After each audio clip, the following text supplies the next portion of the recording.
Hey, what's going on YouTube? It's the brain of the mainframe here. Nile Scala with POPXP with the man, the myth, the legend, teen sensation, Mr. Billy Tucci. Good to see you, Brain. Over there. What's happening, bro? It's oh, there you are. Over there. What? Man. What's happening? Oh man, we got probably two of the most affable yet handsome men in comics tonight. I know. I saw both of them before we started, and I forgot why I was even here. I know they're both badasses, and I think Brian even said that. He was like, "Oh, Billy Nile, I didn't realize you were here," because they're both talking to each other. So let's do this. Let's do it, Billy. You know, bro, I introduced last night. I said we're sending it your way, bro. What do we got going on tonight? Without further ado, the man, the man, the myth, the legend, the king of Kickstarter comics, the one, the only, yes. Mr. Badass, Mr. Coffin Maker, Brian Pulido. He's back. What's up? Jeez Louise. What an intro. Dang, son. Dude, you are the monster maker. You've got another monster on your hand. It seems like yesterday that I just pledged for the last one. Coffin is nothing if not methodical. Here we go. Every quarter. Boom, boom, boom. Yes. Beast mode. And you got your boy Dan Fraga is in the chat. What up, Fraga Boom? You got Lee Dixon. Hey, Dan, what's happening, man? How are you, young man? Good time. Gucci's in the house. Lee Disworth, TJ James, Oscar Shinobi's in the house. Man, got great Demon Phil's in the house. How are y'all doing? What's up? Man, so this is it. You're in the next quarter, a new book. Yes. Dude, I'm telling you, you gotta have the guide. There has to be the Pulido guide. I'm telling you, it's the next phase. The Pulido model. It's got to be, because if the United States got to be willing to do it, be super methodical, plan way in advance. I mean, at this moment, we're actually, hey Lee, how are you doing? What's up, my man? Look forward to seeing you in person soon. TJ Sworn. We're already working on, let's see, Lady Death Chapter 13, which is next February. Demon Phil Locker. We're Mike McLean. We're working on, speaking of Mike McLean, he right now is working on, with Joel Gomez, La Muerta Chapter 7. So that's for May of next year. We got scripts done on Hell Witch 3. Ed Bennis is drawing it. I mean, we're way ahead. So Mike and I are working on Lady Death for 2021, but we already have plotted 2022 and 2023. I mean, that's kind of the heart of it, is we like to tell the stories, and everything kind of grows out of that. And we're together, myself and Mike McLean, very excited for every year of storyline. Mike, thank you. You're only saying that because it's true. Yeah, you guys are like machines, creative machines, and doing so many different books. This year, now the Coffin model has been a book a quarter. Are you still doing just one book a quarter? Because it seems that with your success, you guys, I know you're overlaying books, but are you going to do 5 books, 6 books a year? Well, in terms of crowdfunded projects, we're going to do the 4 that we do through Kickstarter. Last year, we actually did an Indiegogo called Lady Death, the Collection, which is currently on In Demand, and that's been phenomenal as well. Essentially, it's a perpetual store. Alton, thank you so much, man. I really appreciate you and appreciate that. And that's the idea of our Indiegogo, the collection. It's, from our perspective, it's going to go on forever, because it's our trades, our premiere editions, the main kind of stuff. Now, to address, though, we are starting to do a little bit more. For example, we have a secret project coming up in June, but we actually utilize our store. We recently rebranded from Lady Death Store to Coffin Comics Shop. Perry Cohn, thank you. And in doing so, we actually present new promotions every 2 weeks, no matter what. Thank you, Comist Artist Pro Secrets. Big EVS, man. Look at this. Another Jersey boy. Crazy. Thank you. So we're putting a lot of stuff out because we love it. It's fun. It's very, I feel like we're riding this cool pop culture wave and always want to comment on it. So we're rocking it out. I think Doug Tenemple said in a conversation, he's like, you guys really push a lot of stuff out. And I hadn't realized it until he said it. And I looked at it. And I'm like, okay, well, that's really true. And we do it purely out of enthusiasm. Yeah, but dude, you're a passionate. If I may, you are a passionate publisher. You're a publisher. You're in this. It's a business. You love it, of course, but you're a business, and you're giving the fans what they want, what they ask for. And you know what I love most about you since the moment I met you, and you're the one who inspired me to publish my own books in San Diego Comic-Con 1993, when we were both young bucks. That's right. Maybe not as good looking as we are now. True, but still cute in a way, I guess. But what I love about you is that you are fearless, man. You are fearless, and you don't give an S. You don't give a F. You don't care. You know. I remember the conversation you, me, and Ethan had at New York Comic-Con. And we were just talking about stuff, and all you're saying is like, I don't care. I don't care. Yeah. I'm doing it. My answer is what I'm doing. Like, who's gonna stop me? Who's to tell me no? You, this guy down there. My daddy. There's only one man who was my daddy, and he is no longer with us. And if whatever he said went, but he's gone. Yeah. So now you're the Pat Familia. There's the boss. Familia of hey, Frank. Speaking of there's the boss. Literally, there's Presidente. Yeah. That's the reason why Coffin Comics goes.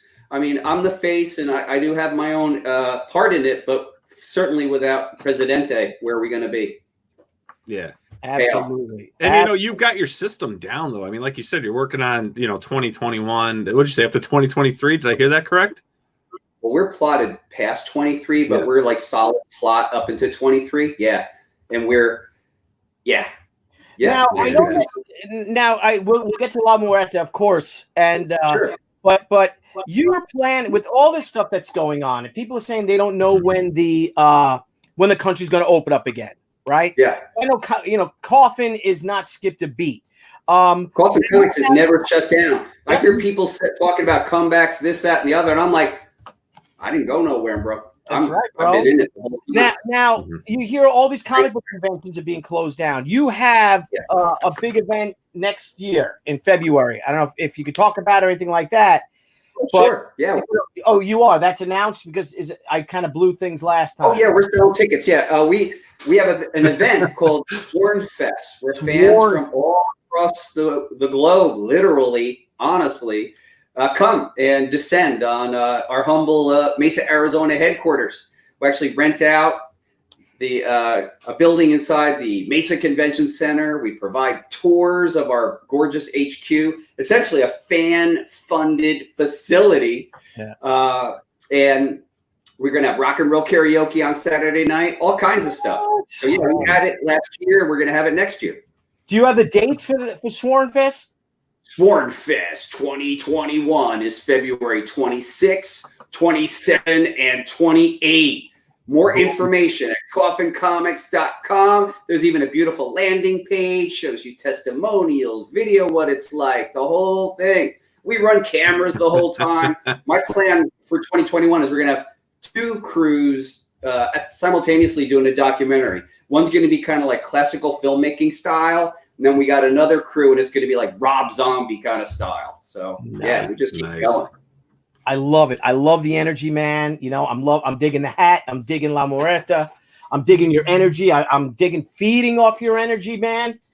Hell yeah, my brother. This is fantastic. This is fantastic. Yeah, I mean, this is a real beautiful time for folks who are into crowdfunding or individual creators. We've really been enabled through things like crowdfunding and direct-to-consumer marketing. I don't mean to sound like a technical term, but I just personally have loved mail order. We began our mail order business in December of 1992 in our bedroom, in our little 600 square foot studio.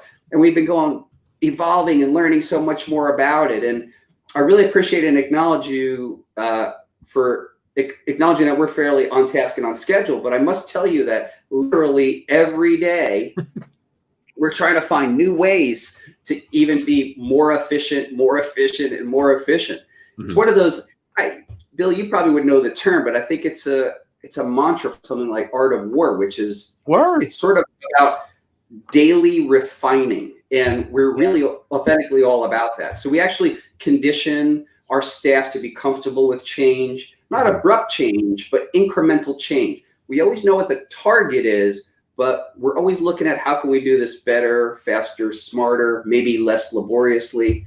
And I think that's an evolving thing. And I hope I'm not boring people with that stuff, but we equally are obsessed with that kind of stuff. Pray for peace and prepare for war, huh, bro? Always, my man. Always. So, Nile, do you think we could pop in? Yeah, let's dig right into it, man. Let's check it out. Dude, look at this guy's drinking Corona. You think he doesn't fear Corona? Oh, he don't fear anything. Yeah, he don't fear. He fears no man. That should be your thing, Brian Pulido. I fear no man. Dude, I think you really know this in your heart. I'm just a person who loves what they do. I feel blessed that I can do it, and it really is a magical time. So I'm very grateful more than anything. Roger that. Nice. Yeah. So let's if you don't mind, let's do the video. See, he knows. Check out that video. Thank you, Walter.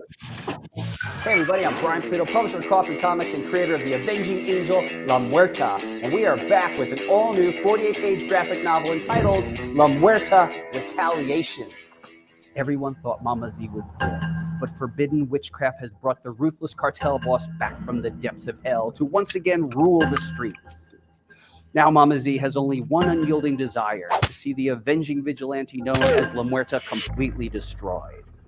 To carry out her nefarious plan, Mama Z enlists an army of bloodthirsty psychos and corrupt, trigger-happy cops.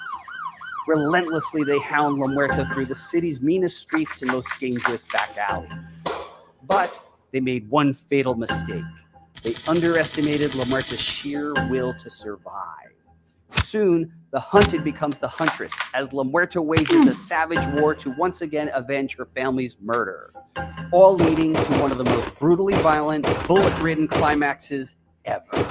Bringing this climactic chapter to life is writer Mike McLean, series illustrator Joel Gomez, colorist Cece De La Cruz, and veteran letterer Marshall Dillon.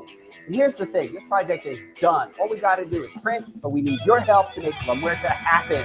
Please pledge now. Your support gives us life, makes us mighty. We simply cannot do this without you. Thank you so much, everybody. La Muerta for life.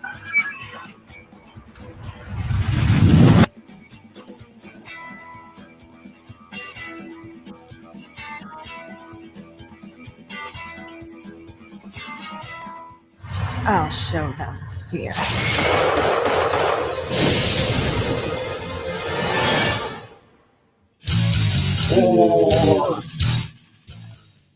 The burning question, Brian, because we did air this last night. Who's the cosplayer at the end? Yeah. Everyone was like, whoa. Who was that cosplayer?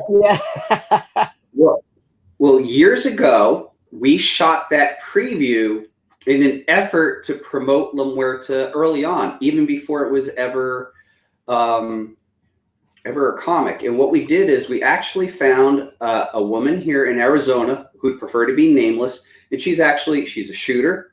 We wanted to understand with a character like Maria Diaz, who is a returning soldier from Afghanistan in the U.S. Army, what sort of weaponry would she use? So we actually went out in the range with her, and we shot all kinds of weapons. And what we concluded was the Walther PPQ would be perfect. And she loved it, and so we shot the heck out of it. And then we also had her on board when we did a little preview, like a 1-minute preview, and that's a little tiny taste of it. So she is not in the world of cosplayer. She's cosplay. She's actually a producer and an actress who now lives in Mexico City. Oh, beautiful. Beautiful. Yeah, she's cool. Yeah, she was very cool to work with. It was great. I mean, she helped us a lot in that beginning because, we wanted to be as realistic as we could with the type of firearms. We try not to do fantasy guns in La Muerta, so we're really using actual weapons, and we try to basically test them and make sure they're realistic for her, for the character, before we. And that's 9mm? Yeah. Yep. There you go. Yeah, the PPQ. Yeah. We have some of us had to have the PPK, but the Q was really perfect for her hand. Mm-hmm. And she was about the same size as Maria Diaz in the comic. Nice. Well, Brian, real quick, and I know we got 12 minutes left, but for those of our viewers out here that may not be familiar with La Muerta, yes, can you just give us a little gist of her background and how she came to be? Yes. So La Muerta, we're offering the 6th chapter in La Muerta's life, and this is the story. Maria Diaz is a soldier returning from Afghanistan. She's finished her deployment, and she returns home to find that her family has been wiped out by an occult-leaning crime cartel because her brother had fallen in with her fraternal brother had ripped them off. That night, a night when the cartel saw the family celebrating, they believed everybody was in on it, not the truth. So everyone is left dead and gone, including Maria. When Maria wakes up out of a coma, 6 months later, she learns that her family is dead and gone. So she does what any of us would do. She actually goes to the authorities for help. She goes to her church, but she finds out that somehow each and every one of them are on the take. So nowhere else to turn. And aided by the mysterious Faustino, she decides to actually exact revenge and dismantle this gigantic cartel that takes over her whole city.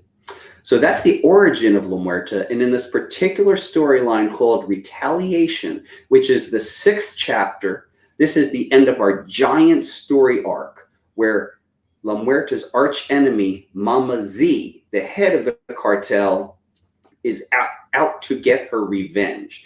This is it. This is the cat fight. This is what it's all been leading up to. So for people who are unfamiliar with La Muerta, we actually do have a reward tier where there's an opportunity to purchase all the previous, what we call premiere editions in chapters. And as you're scrolling, you're starting to see some of the work inside the book. And this one, we do promise it's blood-soaked and bloodthirsty story. Maria herself will not take a life unless it's absolutely necessary. But one of her allies, the luchador assassin Loco, makes no such promise. So hence some of those blood-ridden pages you've seen. And there's Mama Z. In this piece of the story, she's doing a blood sacrifice, taking the heart of her enemy and then tasting it because she believes this gives a blessing to her criminal operations. So we describe overall La Muerta as what we call Mexican noir. So it has crime noir elements, but it's seeped in this phenomenal Mexican-American culture. And the writer on La Muerta, I am the creator and wrote the first storyline along with my co-writer, Mike McLean, and our series illustrator, Joel Gomez, series colorist, Cece De La Cruz, and veteran letterer, Marshall Dillon. We have been the same creative team on La Muerta since the very beginning. TJ, thank you so much. So if you like, so here's another way of putting it. This storyline is very much a love letter to the films of Robert Rodriguez and the action films of Luc Besson. If you like Professional, Lucy, Anna, those thoughtful action films that Luc Besson does, and then the wild, audacious characters and photography of a Robert Rodriguez story and that cool rock and roll energy. I think that's the vibe we are going for in La Muerta. I love the color palette too because it's real Southwest. It is a Southwest story. And it takes place. And the reds really work well with that, with those golds and those purples, you know what I mean, and the oranges, and then that red of the blood and all, and just badass, man. I think you can appreciate we're trying to use a palette that's very wet and very emotional, and as opposed to like a dry cold, we're definitely going for like loud, wet, kind of passionate colors. And Cece De La Cruz too, she's amazing. She's actually going to be coloring Miss Fury for us. Well, congratulations. Yes, Cece has been our official interiors colorist for over 6 years, and she's phenomenal. She's colored probably every Coffin book except the first 3, Lady Death, which was colored by Sabine Rich. So yeah, we always feel graced. I'm so happy. She's neck deep right now in Lady Death chapter 12, the one we're going to offer in August, and she just began today Hell Witch 3 with the Ed Bennis art. Oh, Dean and Phil, thank you so much. Heck yeah. Now, do you have any, I know like each campaign, you usually bring in a couple of different artists and stuff to work on anything. Who are the new creators that are on this campaign? Well, some of the new creators that are contributing to covers on this campaign are, I'm going to show you some. Here's a beautiful cover by Jose Varese. hang on a second. This is holofoil. So here's beautiful Jose Varice. Jose's from down in Miami, inked by Jeremy Clark and colored by Sanju Nivenjun, another frequent contributor. Sanju's an amazing colorist. Yeah, Sanju's just the deal. And then here is Sun K. Yes. That's hot. Sun K is incredible. I really think she's having her year. In the next 5 years in her career, she's going to be probably one of the most in-demand cover artists. And she's actually been a contributor to Coffin since 2015. So this is a cool battle damage cover. This will be a jeweled edition, and you can actually see some of the jewels on there. And then the background is Fiesta World. So Fiesta World is the equivalent of the Batcave in the La Muerta universe. It's an abandoned amusement park. And we have Sora Sung. Oh, yeah. Frequent contributor. I'm trying to avoid glare. Pardon me. If nipples offend you, you are probably shouldn't buy from our company. And then basically. Oh, I love that cover. So yeah, this is a badass cover. I'm trying to avoid the glare. This is Diego Bernard, and this is a mock-up only of the hardcover. So Diego Bernard and Cici De La Cruz. Is Diego your Lady Death artist? Yeah. Yes. Yeah. So Diego's on Lady Death, and man, he's so fast. He's on page 30 of chapter 12. So that means Mike and I have about 3 weeks to finish chapter 13.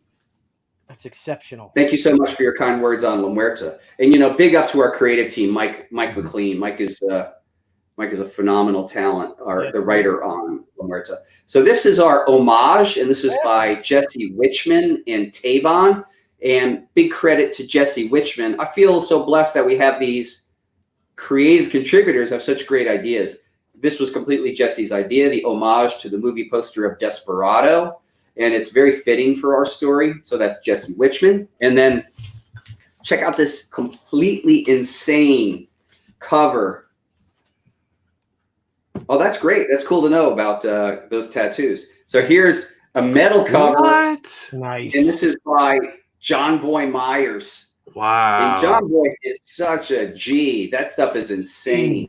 He made that cover his bitch. Damn. Man, this dude is so great. Holy crap. Yeah, this one's so cool. I love his energy. So yeah, that's some of the great talent. And some of our frequent contributors really knocked it out of the park.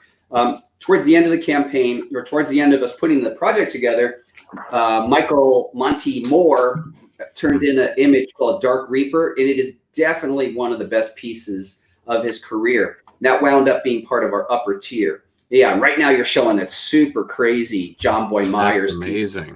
Yeah, I love that image. Yeah, it's great. Sort of foreboding. And for some folks who like digital books, there we have our entire digital library. So yeah, I love it. Thank you, Lee Ditworth. I do think so. Hey, Billy, what's up, player? Yeah, I feel. Yeah, again, we have some tremendous contributors, and there's other tricks. We have. Let's see here. Other contributors include Elias Chatzudis, and right now you're showing. Let's look at this for a second. It's called the Infinity Verse. Now we're doing a mystery envelope, and Joel Gomez, the series illustrator, contributed all of the images. And my challenge to Joel was the following.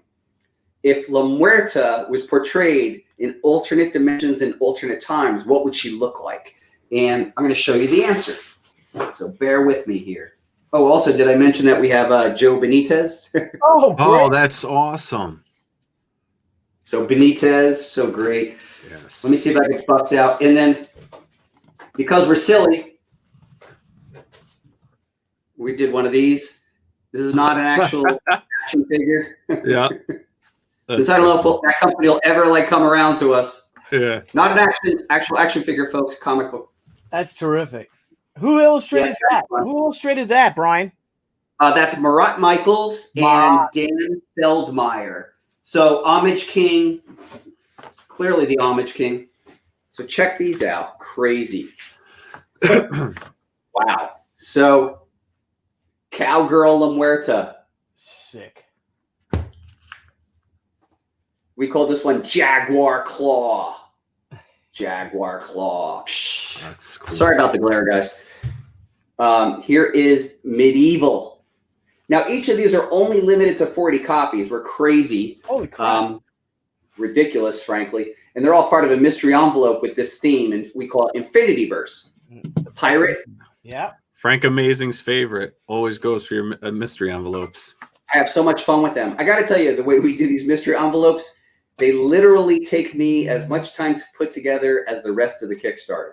So it's the whole Kickstarter and then the envelopes, because they're very detailed. You throw you throw the metal book. You will throw some metal books into the mystery. Oh yeah. Oh, dude, on mystery books we throw all kinds of goodies, man, like one of a kind, etc. In fact, this is a neat one. This is a holofoil, and this is by Witchman also. Wow, this one's limited to 13. So we just pop that in, boom, done. Viking. Punk rock. Badass. Nice. So again, all Joel Gomez, really fun. Flamenco. Oh, beautiful. That's a beauty. I really like that one. The juxtaposition of white pink is great. And then this is Criminal. Nice. That's awesome. Wasteland Warrior. The thing about working with a talent like Joel Gomez is he is like a wild stallion, and his creativity is so unbridled that I do what I can to help harness it, because the guy is just buck wild. Here's Victorian. That's gorgeous. Beautiful. Just beautiful. I mean, again, just digital, it's kind of a crime. Are those digital colored, or is he painting those? I love that. These space. are all. So what Joel did for this is he took colored paper and then he did each one by hand, no digital. It's stunning. What? Now, are these originals for sale on the campaign at all? Do you sell any original art and stuff? I must. So we do. In this, the way we're doing originals on this one is, let me back up. To answer your question, those particular images are part of the Coffin Comics collection and will be gratefully displayed at HQ for everyone to enjoy for all time. However, Joel Gomez is a G when it comes to commissions, and we're offering specially branded blanks this campaign for you to choose. And there's two options. Joel will do a mid-waist and up commission of any La Muerta cast member for $99, or a full body sketch for $175. And that will be on the branded blanks. And anyone who has seen, maybe in the comments, any of you who have received a commission from Joel, it's knockout work. And it's cover quality every time. Every time I see one, I'm like, please, Joel, please, you scanned it, right? Because they're amazing. Dude, that is a steal. Oh my God. I think it's a steal. Times that. Well, what I love about Joel's attitude is, like, you know, he's not trying to, he wants to get these in people's hands. That actually is a great, no, you just scroll by. That's a nice example of a $99 sketch cover from Joel Gomez. Holy so get it while you can, actually. He puts in a tremendous amount of work, some spot color in there. And he's so good to the fans. I think it's amazing that he's doing it for that price. And the work that he puts in is, you know, he puts in the work. It's incredible. I also know that I think he just loves to draw. So yeah, it's incredible. He's a sweet man too. Incredibly talented, but what a nice, humble man too. I had the privilege of sitting next to him at Phoenix last year. Oh, very cool. Yeah, we were table mates. Yeah, there you go. There's a full body, so that would be $175 if you could believe it. Wow. Wow. Oh my gosh. It's incredible. Yeah, I think Joe Gomez is so aggressively creative, and he's such a great contributor to Coffin. I'm actually writing a story currently titled Untitled Extreme Horror Project, and he really helped me a lot in terms of some really interesting obscure reference. A big help. So he turned me on to the artist, I can't pronounce the name, but a particular story, manga called Spiral. And the work of that particular artist was a real eye-opener for me and really helped inspire me in my story. Just incredible. I mean, this whole campaign, Brian, I mean, everything looks incredible. Thank you. There's a beautiful Richard Ortiz. And of course, the returning champion, Dan Mendoza, whose recent Twitter pop Kickstarter just blew over 100K a day or two ago. Awesome. Fantastic. That's great. Yeah, I feel real grateful. It's a real fun time in comics. You know, Bill, you and I ruminated on this a little bit before, but it does feel like it has that energy of the 90s, like when we were just like, taking over and not looking back, and nothing was holding us back. And you know, just that there's no barrier to us at the moment. You know, we're just kind of rocking it out. So it's really quite fun, quite exhausting and fun at the same time. Yeah, it is exhausting, but you know what? It's great. I mean, even us, we're with our campaign, and you know, we're redrawing. Literally, we had to redraw 25 pages. Holy mackerel. Refinish them because they just didn't live up to the standard, and the campaign is doing so well. We're like, you know what? The people, it's going to cost a lot of money, but you know, the fans, I mean, they changed our lives. They deserve it. So that's what we're doing. We're just rocking and rolling, going right through it. And it's just like the old days. I'm like, you know what? Let's give the people what they want. Well, definitely, yeah, it's up to us definitely to put our best foot forward because, you know, people putting their hard-earned cash into this. It is remarkable, though. It's a neat way to communicate with people all around the world with mail order. It's really cool. And it's cool because you are working directly with the customer, which is so cool. You get the feedback. I mean, we have a dedicated Facebook group, and you know, if things are going good, we get the compliments. If things are going not good in their eyes, it's like, okay, no, we got to fix it up. And they light it up on you, right?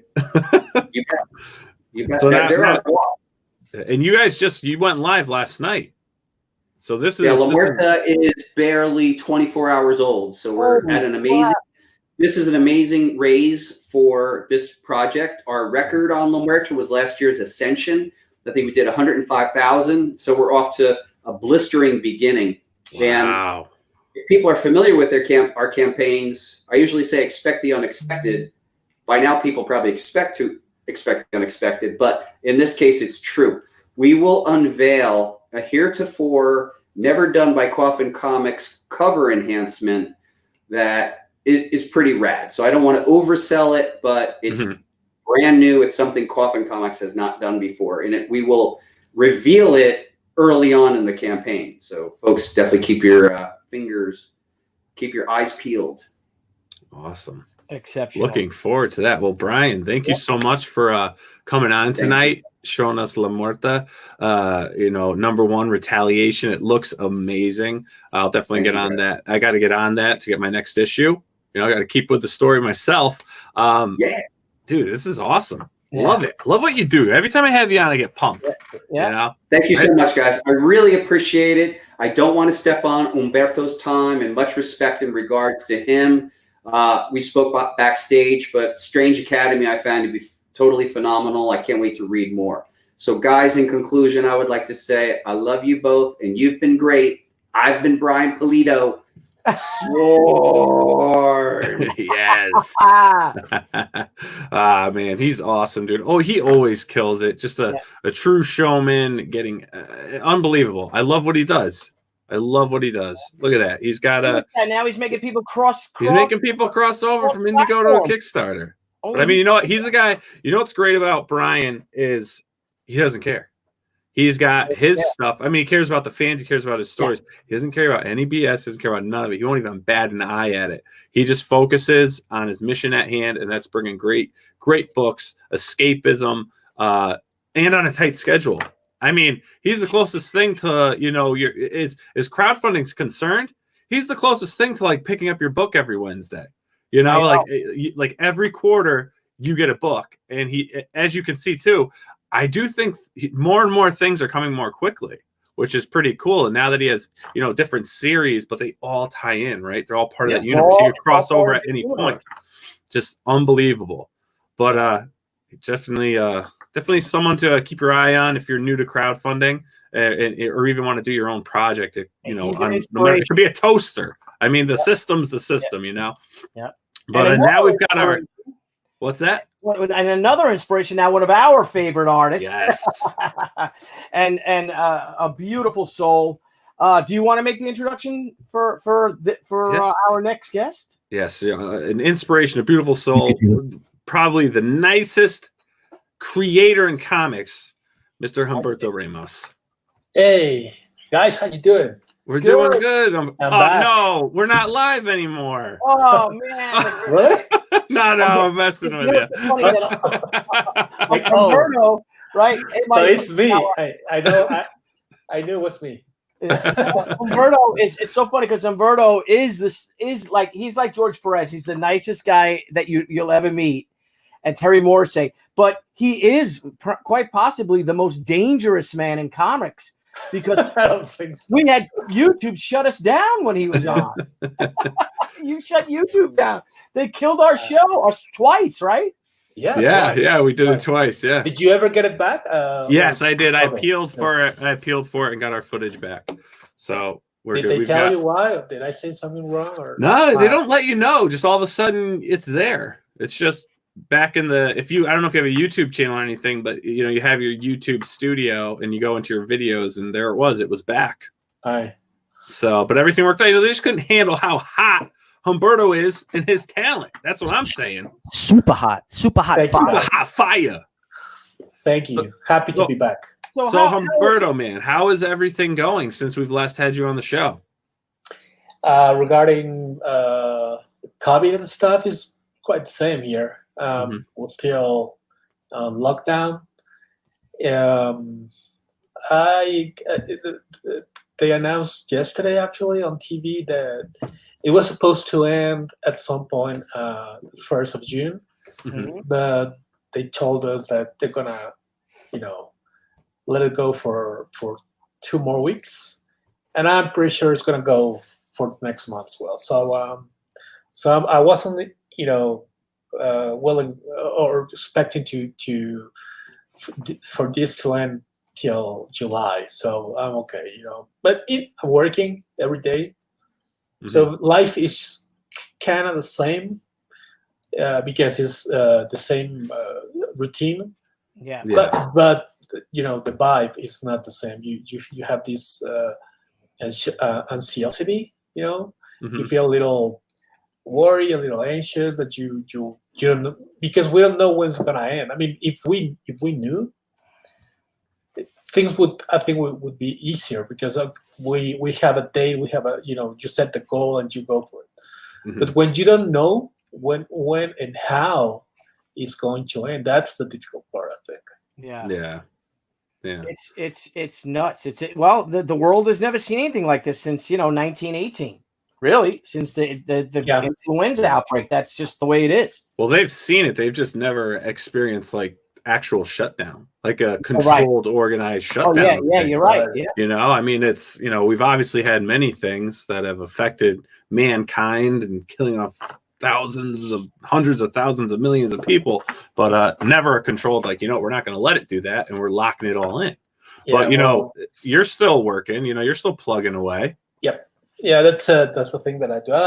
It's even if I have a different job, like in comics and like to draw, I would do this anyway. So at least have something to do, and I enjoy it. So it's cool. Now, Humberto, did you guys get the pencils down order on Academy? Marvel had as it was announced on the news, many books had the pencils down thing, right? But I read a couple weeks ago, I think, that Strange Academy #2 is coming back on July 8th. So, I think it's business as usual. So I'm happy for that, because we were talking on the backstage about the book, and we had the feedback from issue 1, and it was pretty good feedback, actually. People liked it a lot. People seem to be excited about reading issue 2, and so that gives you a little extra, edge to go and to keep drawing and try to do your best work. And I believe I trying to make my best work ever in this book, I hope. I'll be honest, and I said this to you last time on the show, it brought me back to Marvel. Brian Blevins is one of our teammates here on POPXP. He brought it up to me. He's like, dude, this just came out. You got to check it out. Brian, we do. Yeah. So he's a very busy man this week. We're hoping he gets back on schedule next week. But But yeah, he brought it to my attention. Was like, hey, you gotta check out. She's like, dude, did you get Strange Academy? I was like, no. So yeah, to pick up a copy, and I did, and I was like, dude, this is freaking great. Yeah.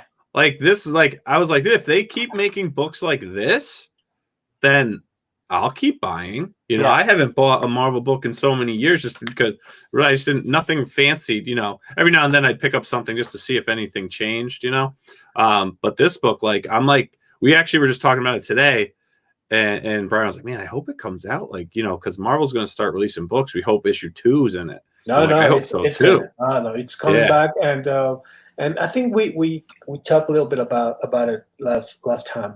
It's an honest effort to go back to what was fun when we used to read comic books as kids. You know, we actually.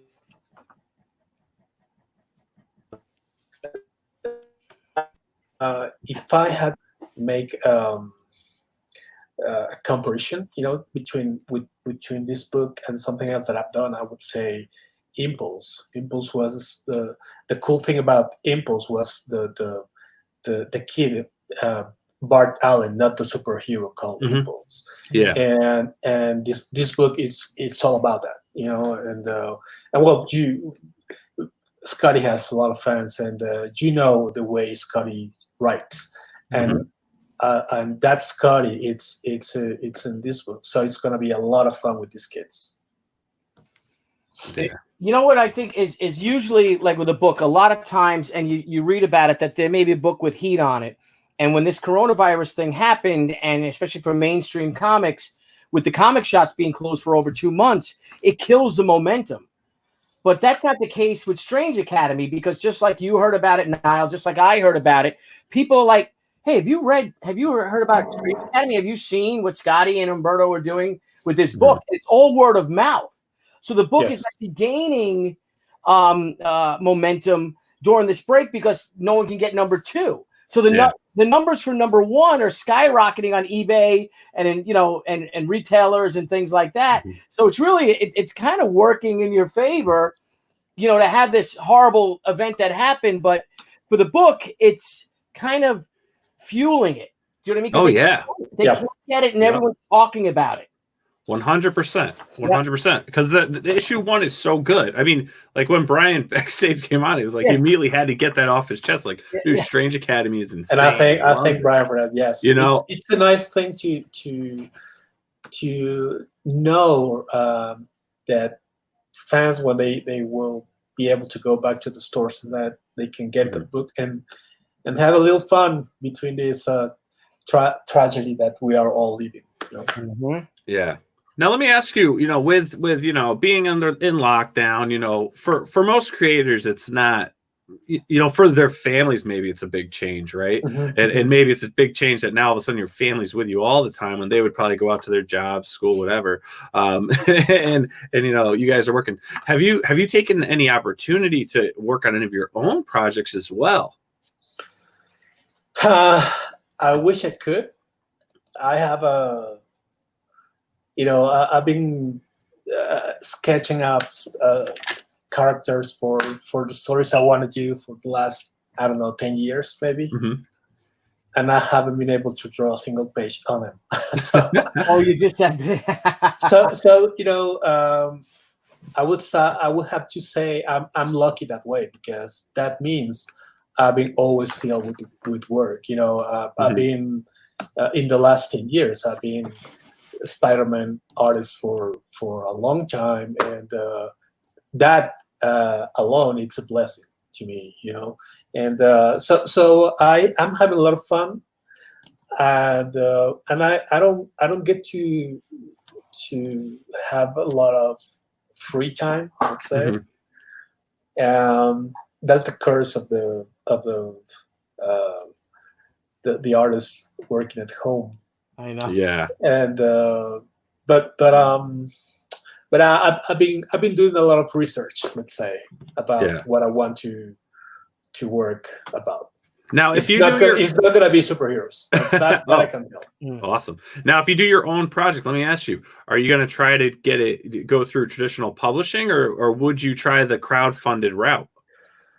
Honestly, not aware how that works. I mean, we tried that years ago with Fairy Quest with Paul Jenkins, and but at that point it didn't feel right for me. But now I read about all these books on the different crowdfunding platforms, and I definitely would go and search and research a little more about it, because I honestly don't know much and how it works and but all this logistics about that. But I wouldn't say no. That's all because again I need to learn a little bit more about it first. But there's also image and we've talked many times about putting one of those creator-owned books through them, but we've never have find some quality time to do so. But whatever helps to make the book go to the fans, I think that's a good idea. Well, if you ever come to that route, at least you've got a lot of resources now. I will call you because I know you guys are doing great. And you'll deal with it. You will destroy. I mean, my gosh, you would probably, if Humberto, if you did crowdfunding, I mean, you'd probably shoot up very fast. Oh yeah, it definitely would. You would probably hit six figures very quickly. Yeah, definitely very would. quickly. Definitely would. Very quickly. They're sure me up for okay. I mean, look at Sean Gordon Murphy right now. He slides everything off his table and starts working on his stuff. I mean, look at Brian Pulido. Look at EVS. Look at Sean Gordon Murphy. It's incredible. And it's all your creation, and you're dealing directly with the fans.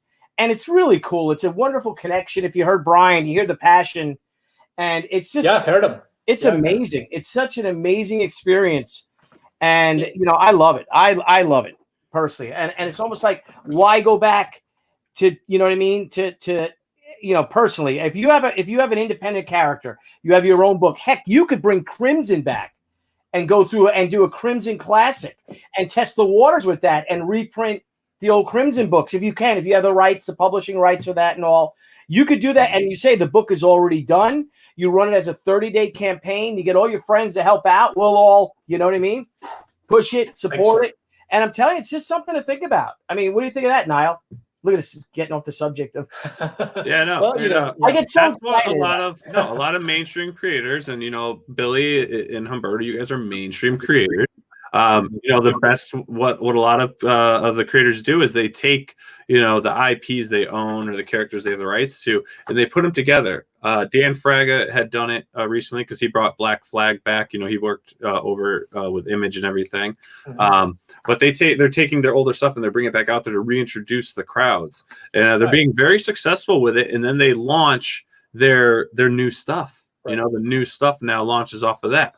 I mean, almost.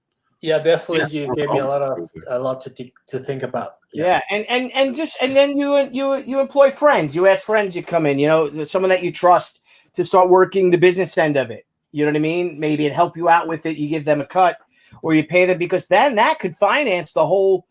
Then you bring Crimson back to another series. You know what I mean? You have another series or something. But even if you don't, you just say you're bringing back one of the biggest selling books, you know what I mean, of the past 20 years, and you're bringing that book back.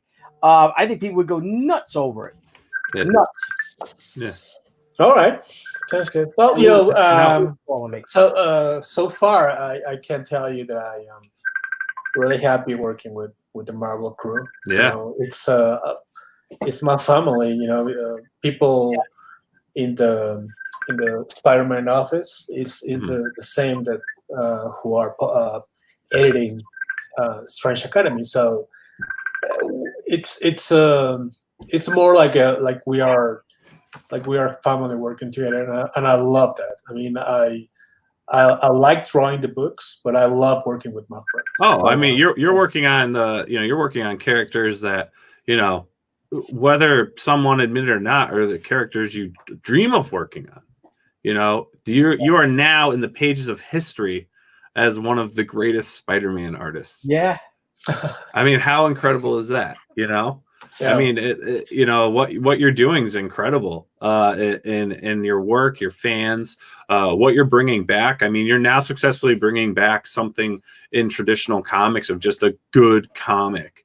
Like now your hands are on that. I mean, I don't know if you can hold your hands up, but they're probably layered with gold. But I'm saying, you know, keep doing what you're doing. Don't leave it. Don't leave it. But if you ever want to do anything on your own, just remember. No, you know, you know what I'm saying? I work really hard to now we have to get where I am now, and you know, well, Billy knows that when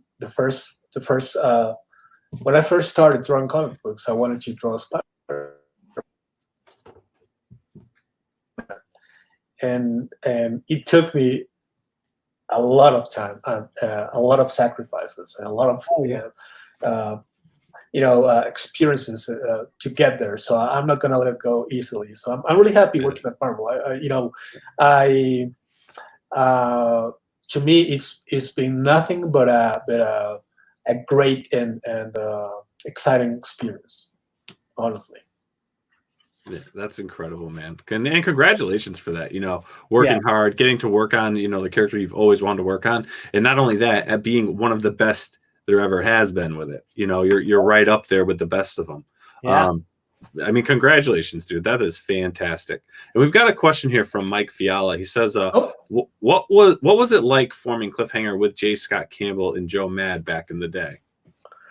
Well, when you say back in the day, you're talking about a no Wi-Fi, no internet, no, you know, that's how long ago it was. We just talk on the phone, you know, like the actual telephone, you know, not the mobile. No, like you have to dial the rotary dial ones, yeah. And that's how we became friends, because we were fans of each other. And you know, I used to call my editor. I remember I called one of the editors at Marvel, and I got Joe Matt's phone, and I called him, and we were talking, and we were talking about Jeff, and I think Joe happens to have Jeff's phone, and then I call him, and you know, it was always pretty exciting, because they're your colleagues, but first of all, you are a fan of them. Yeah. You know? So when you first call them, and it's like, oh, I hope he's not a jerk, you know, that kind of thing. Yeah. And the excitement when they answer you, and it's pretty awesome when they recognize you and they actually know your work, you know, and your name. That's always a cool thing, and that still happens to me whenever I you know, go to somebody that I admire a lot, and he or she happens to know my work. That's always cool. And so we used to talk a lot about stuff about how did we break in comic books. Remember, these guys, Joe and Jeff, they started really, really young. I think Joe's first job was around 17, 18 years old. Wow. Yeah. And Jeff was, I don't know, 20, maybe 21. So yeah. So we used to talk about that a lot. And then, and the things we wanted to do aside superheroes. And, well, Jeff was doing already Gen 13 and that. So I told him about Crimson, that I wanted to do these crazy stories with vampires and angels and the werewolves and everything all together. And I was putting out this book through Image. And one day, Joe called me and told me that Jim Lee, Jim Lee is always been a big name. Well, so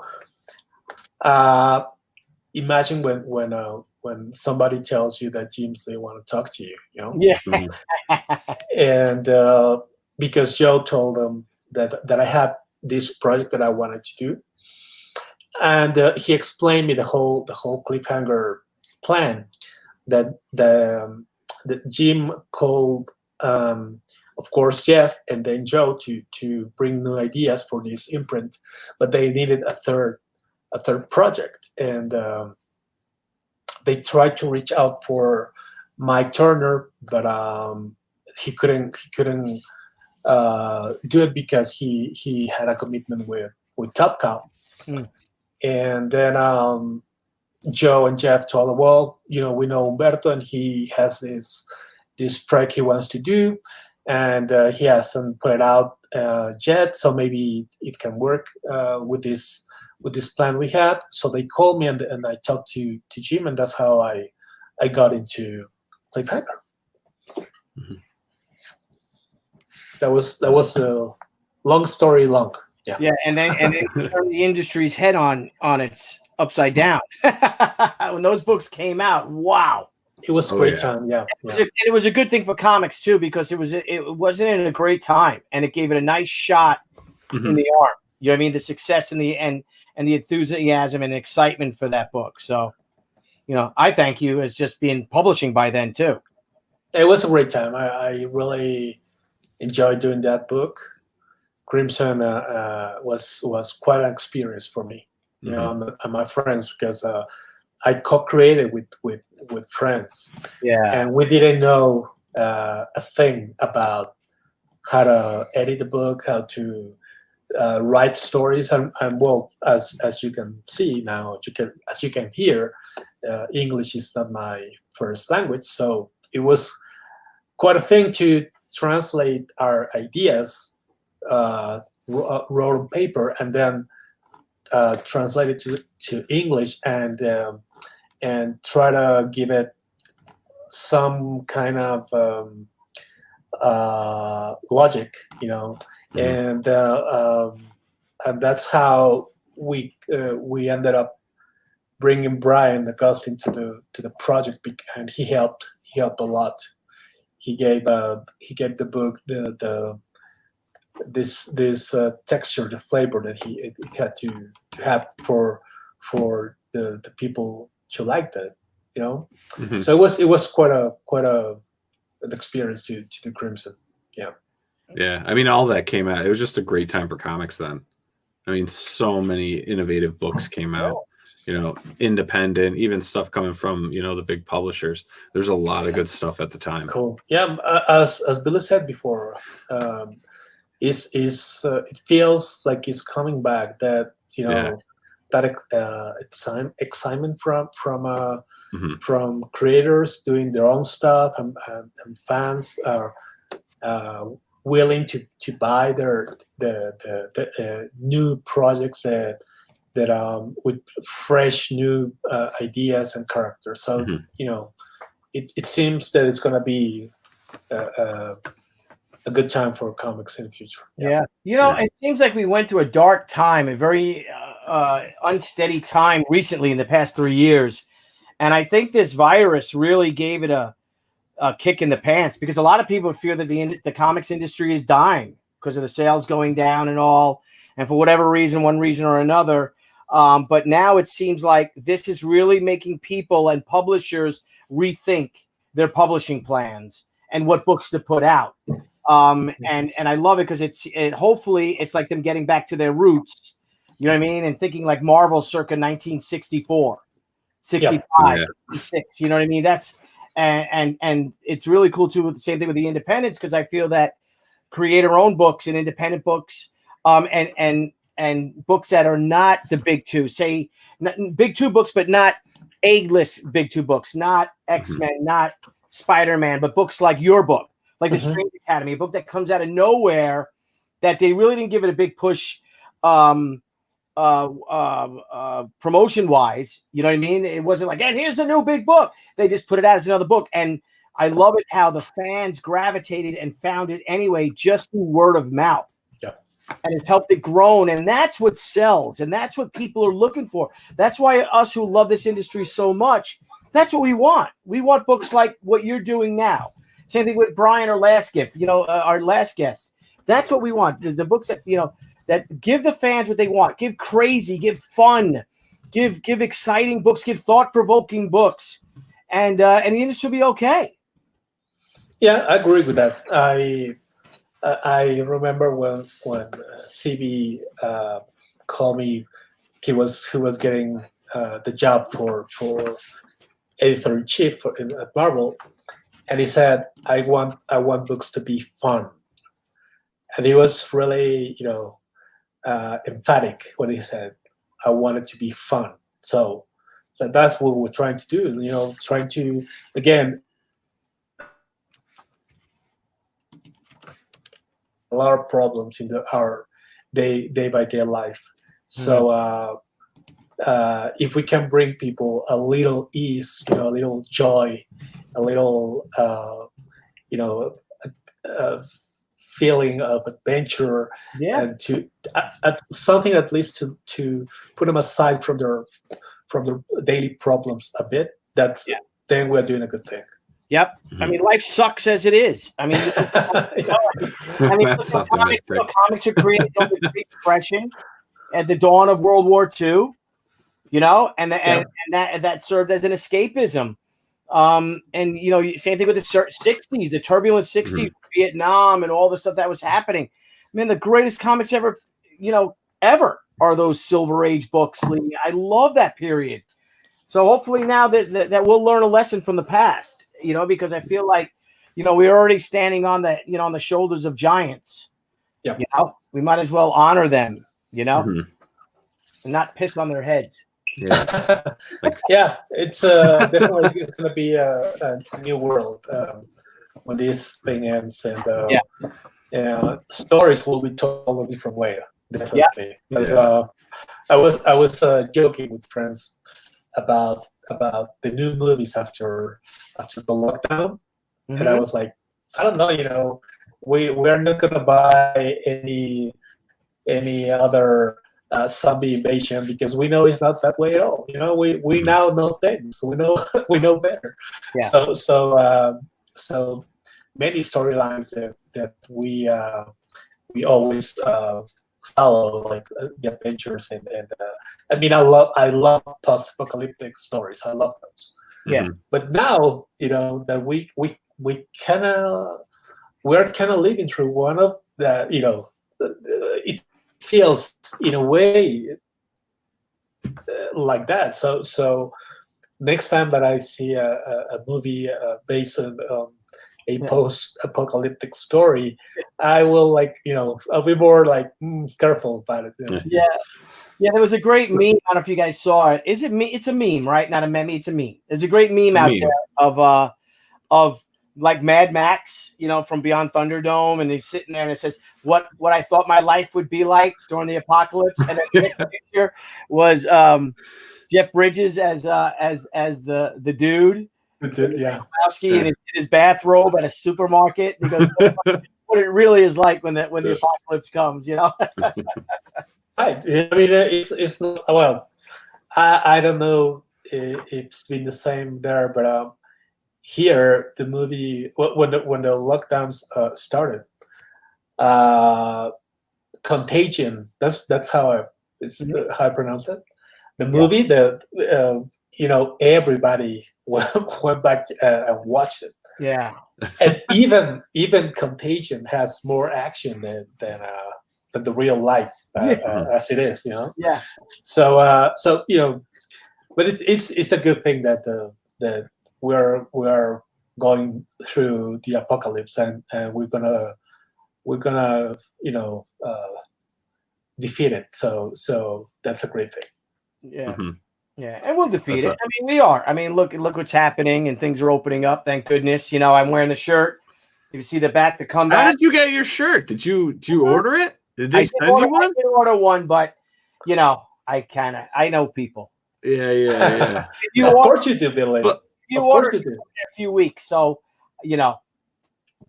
But this is I was like, Humberto, you know, I was watching, I was on Facebook and I saw Billy wearing that shirt. I said, how come he's got one of those shirts? Yeah. Where's my shirt? I don't know. You got to ask, I guess. I guess you just got to ask the right people or something. I don't know. But hey, Humberto, let me ask you a question. The right people. I can give you a little hint, a little name, and in the after show, I'll give you a little. I'm sure I know who it is. Oh, yeah. If I just shoot a text, I could have one on Monday. I think right. Let me ask you a question, Humberto. Right. So, you know, as an artist, you ever find yourself just kind of like doodling? Have you ever just like put two characters together that would never happen? You know. Okay, come again because I lost you for a bit. Oh, I was saying, you know, as a comic book artist and an amazing illustrator, I'm sure there's times that you've just doodled. You know, have you ever put two characters together in a doodle that just would never happen in comics?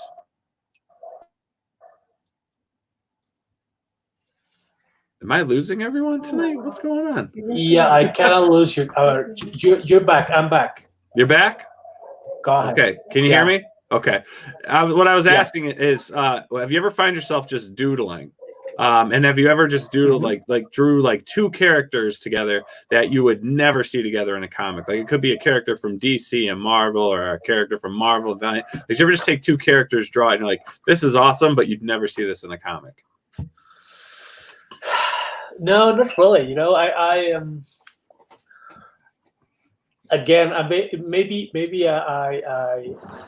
it's a big turn off, but I don't doodle at all. Yeah, do you have time? Right, because that's why I wake up, I fix my coffee, and I start drawing the actual page that I have to finish that day, like this, you know.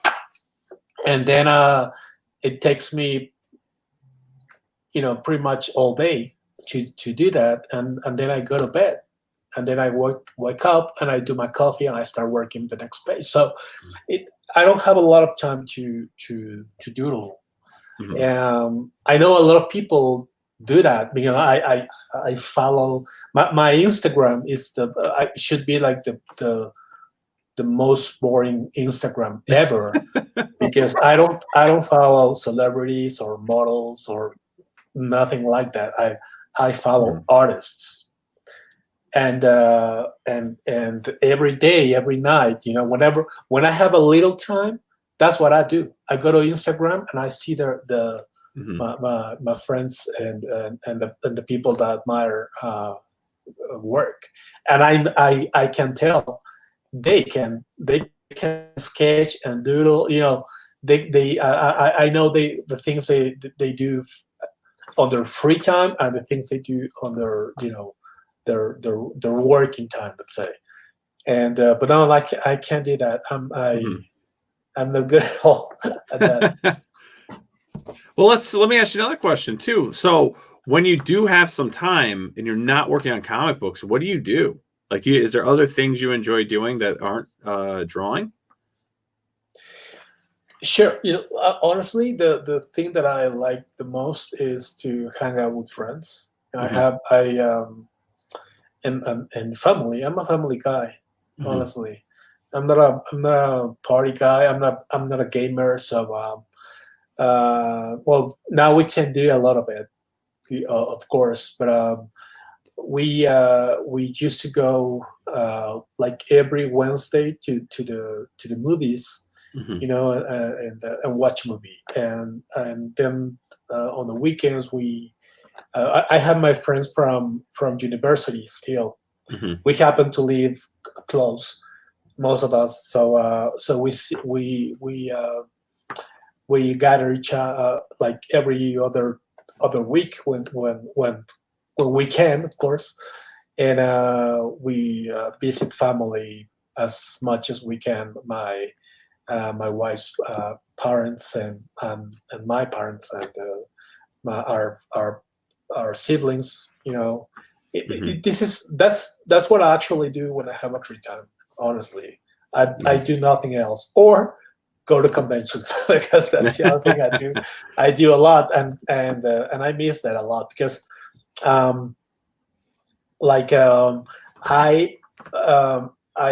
book my year, my convention tour, and I have a convention that I attend like each month through the year.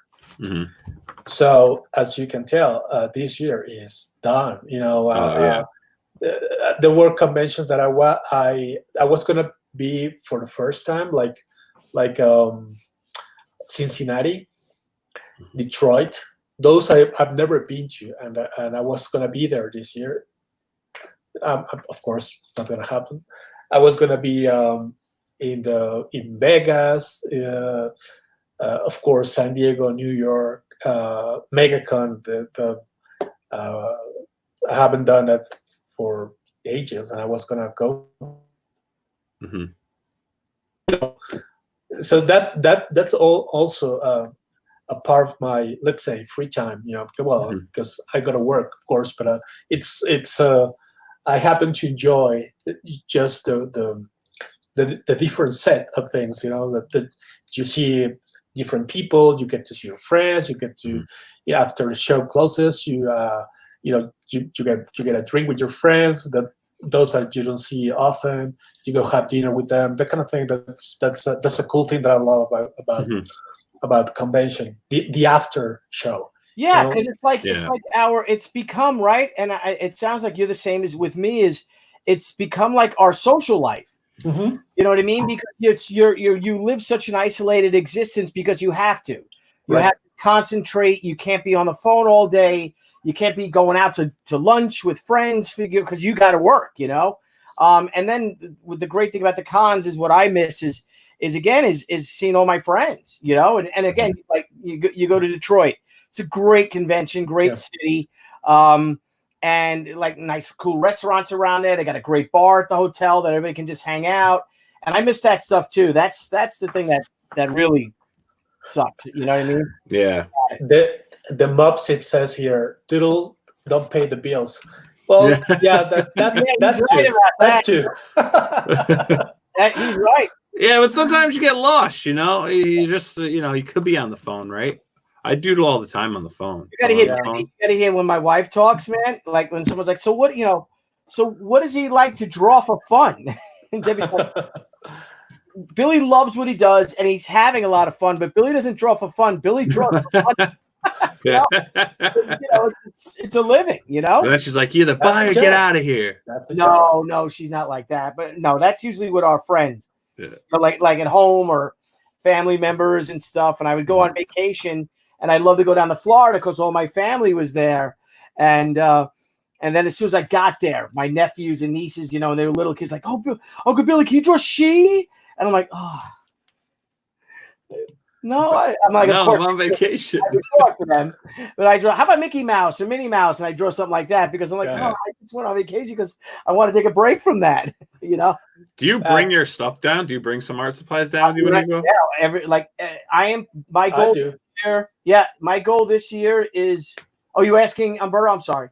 Well, no, I was asking you, Billy, if like when you go on vacation. Every vacation I've ever gone on, I brought work with me. Every one. Yeah.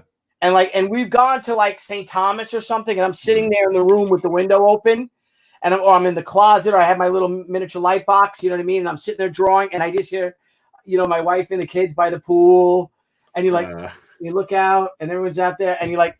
I get nothing. Why? I come with the best intentions, but I need to work here. I need to work in my and again I go in and Debbie's like, just go draw. And I'm like, oh, okay. So I'll try to draw, but I don't get a lot done. I mean, what about you, Humberto? Well, I try not to. I try to plan my. I don't take a lot of vacations. That I have to learn how to do that, obviously. Yes, you do. But when I do, I try not to bring my work with me. But sometimes, when I was doing Spider-Man, Spider-Man it's really heavy book to do. how you call it, it takes a lot of your time, because it was a book that came out like every 3 weeks. So the amount of work, it was massive. And when I was drawing it with Dan, I the way that I draw, well, the drill of the day is I finish the page and scan it, and I send it. We have a chain mail to everybody in the office, from the editor to the letters. So every page that I finish, I send it, and I used to write to Dan like, man, I don't wanna draw more crowds ever, please. He loved me to draw crowds, and those takes forever. You know? Yeah. So the amount of work was a lot. So sometimes I had to bring the work with me on vacations. Yeah. Yeah. Let me ask you guys a question. When you're drawing a big crowd, right? Do you put people you know in there? Oh, yeah. And this is a 2-part question, right? Do you put people you know in there, and when you draw crowds, is it typically the same? Like, all right, you just kind of like have like a pattern or a style for the crowds? I hate myself because I can't do shortcuts. You know, I haven't learned how to do those.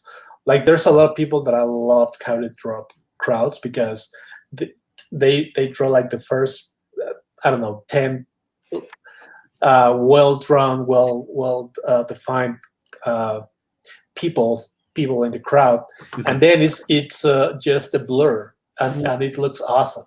Yeah. And I try to do that, and it never works. So I ended up doing the whole thing or most of it. So that takes me a lot of time, you know. Yeah. And I used to do the thing that you said, put people that I know. Yeah.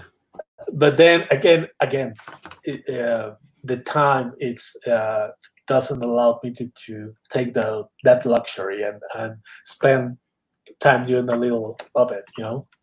Yeah. Yeah, I draw, when I draw the crowds, I draw the people first, and then I do the buildings on top of them. You know what I mean? Background.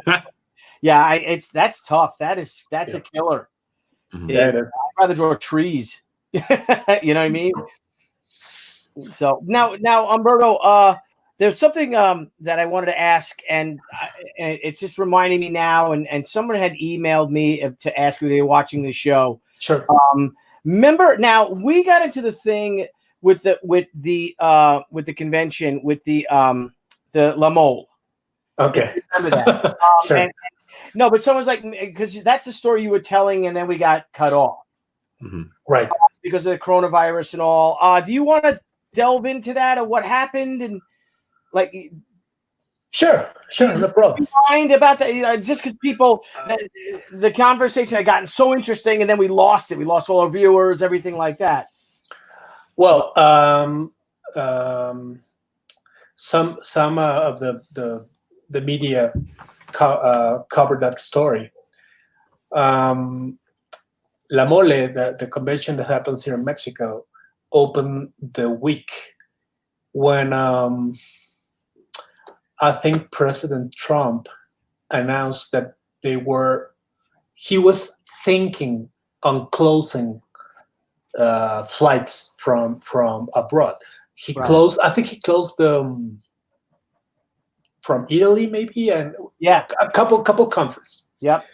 So some of the guests that were supposed to come to this show felt like it wasn't, you know, the situation is not easy as it was already, because the virus was already spreading heavily, you know, that it wasn't like I remember I still flew to LA to do a signing at Torpedo Comics. Oh wow. And you know, you kind of heard that what was happening in China, and it was just arriving to Italy and Spain and kind of thing. But you know, it was still like slow, let's say. So by the time that the La Mole show happened, it was big already, you know. So some of the guests invited to the show felt that they rather stay home because of the things how we're spreading, but also because of the announcement of President Trump, right? That they might and, you know, right?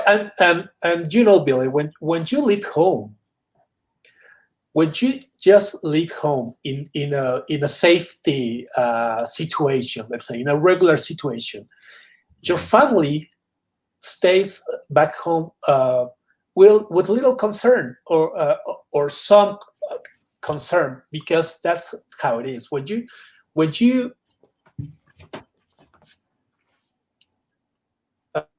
back to sleep at home, your wife, your kids feel a little concerned, you know, even when they know you are okay.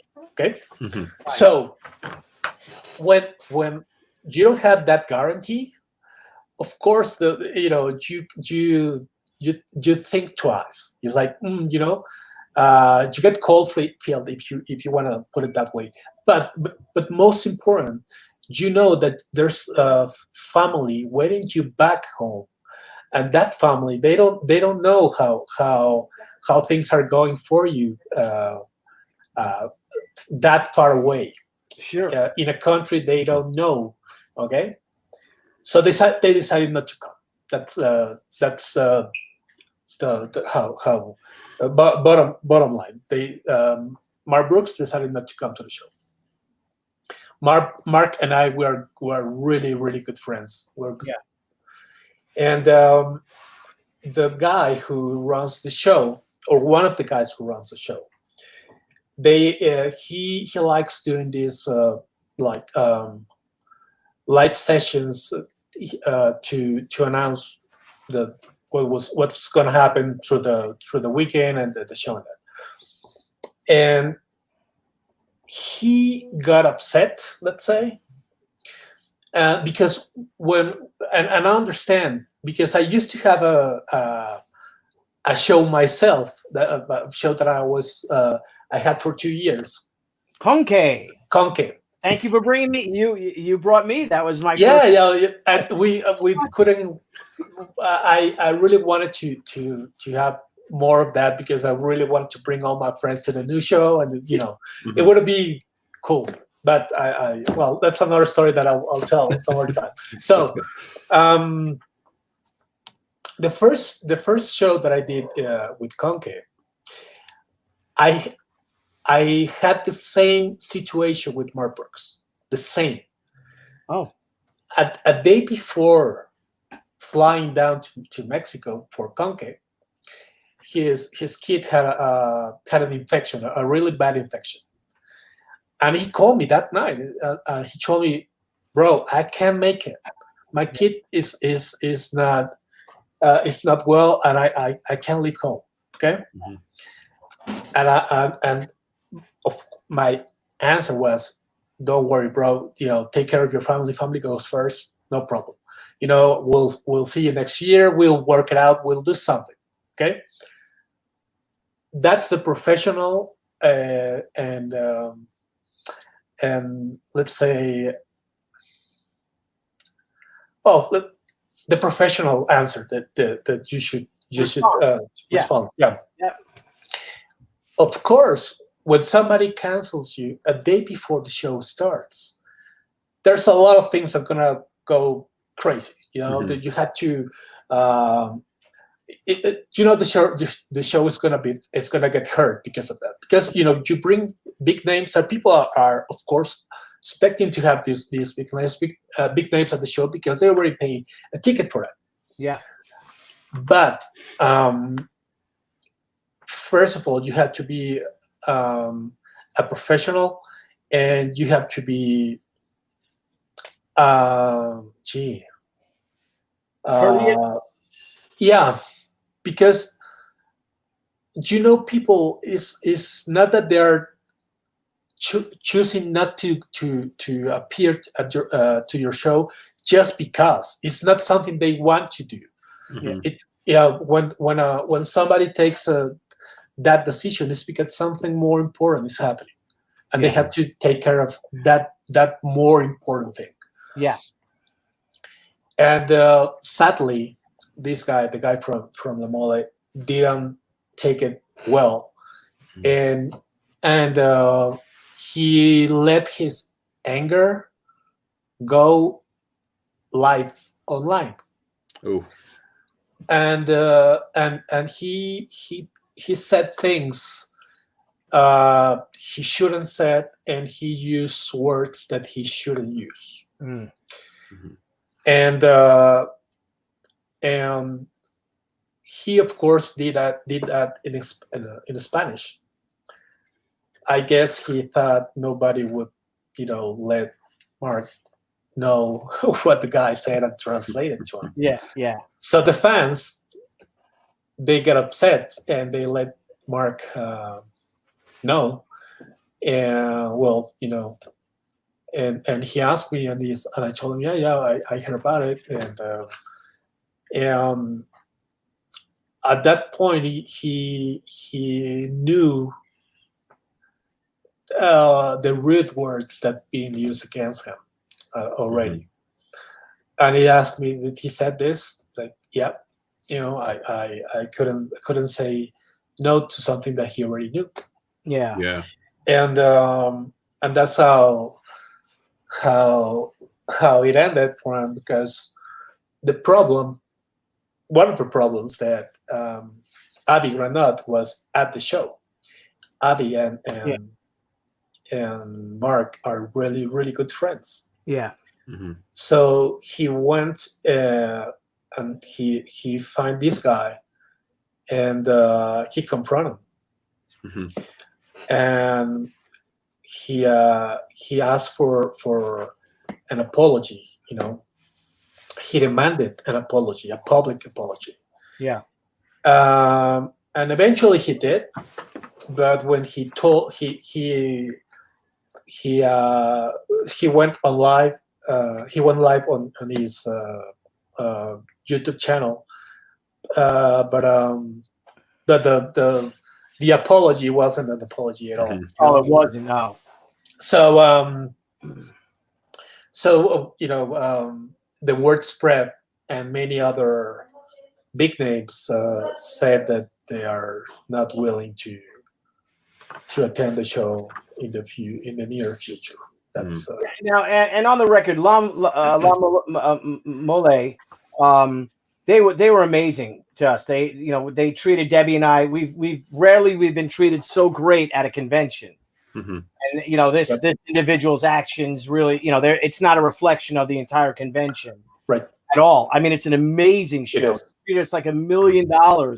It was wonderful, but that individual has to know that Mark and Lisa have a young son, and they were going to be leaving him home to come to work, and they might not have been able to get back to the country because the president did want to shut down.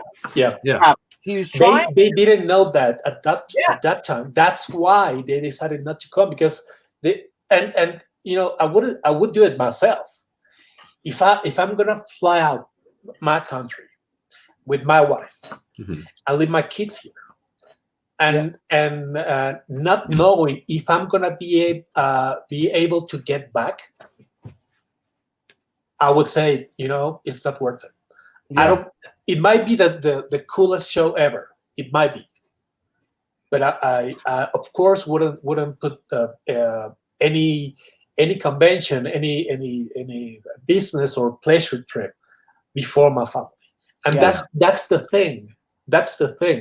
This guy didn't understand. And it's a pandemic. I mean, this is a worldwide thing. And again, thank God it didn't pan out to how some of the experts were saying with all the fear mongering, but we didn't know then. No one knew. And again, if you're not gonna be able to get home, what's that to do with their son? You know what I mean? And he's a little boy. You know, you gotta make that decision, because And Mike Fiala had wrote, family first, and this is Always. yeah, and you can't, especially the children. You have small children. Mhm. It's one thing if you're a single young guy or gal, you know what I mean, and this might be an adventure. Okay, I'll take that chance. But when you have children, there's not even a second thought about it. Oh, exactly. He was heartbroken because I had spoken to him about it, that he was going to the show and everything like that. And I know how excited they were, and we told them the experience we had, and nobody wants to not do a show. You get invited, especially. No, honestly, as you said, Billy, this show, they fly you down a couple days before the show starts, because the day before the show starts, they do the pyramids tour, and they go to the anthropology museum. They take you out. They give you a little taste of Mexico, because we know when we go to conventions, it's like we the airport, the taxi spot, the hotel, the convention center, and that's the best we do when we go to conventions. Yeah. So I know these guys put an extra effort to bring their guests and take them to places that you wouldn't be able to go any other way. Right. But that's not that doesn't justify that you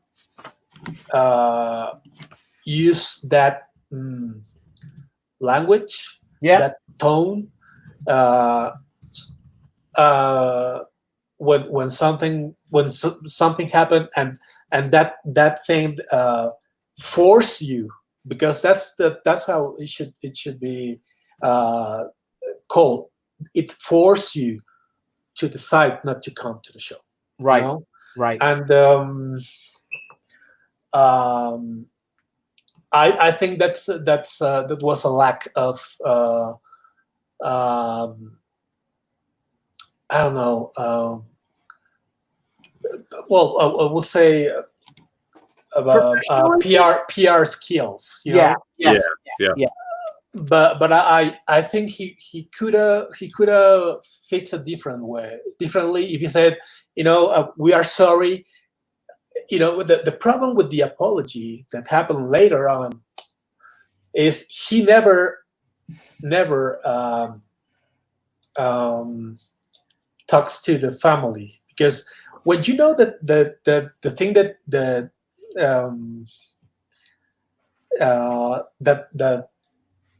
you blame your guests not to come to was a family matter.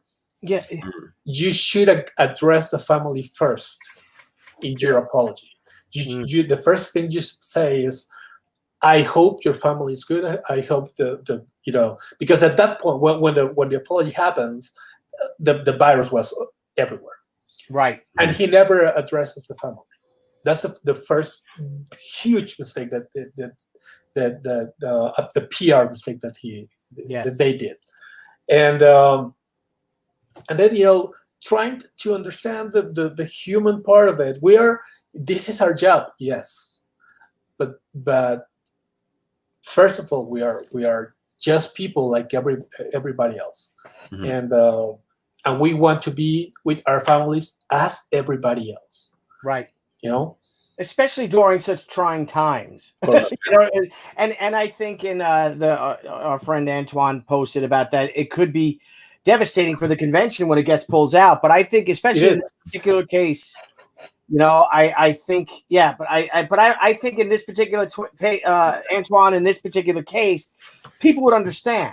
Yes. And Mark will be back next year. I mean, it's a big show. It's a wonderful show. Look, whenever there's an issue with your kid, I mean, there's nothing.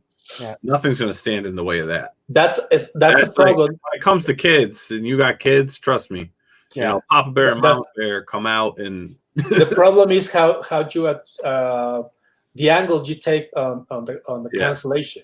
Yeah. Because as Antoine wrote there, I don't think Mark would have any problem, because what forced him not to attend the show was a family matter, a pretty important, a high priority matter. That's Yeah. Yeah. You know, it's not that I felt not to go. You know, it's not that way. When that happens, again, the word spreads, and people from shows around the world ask you about experiences with this and that creators as well, and we all know that, you know, who's a pain in the ass, who's an easygoing, who likes party, who you know, who likes to drink a little bit more than enough. You know that, you know, Nile, you know that thing, those things. You know those things. Coffee. You know? So if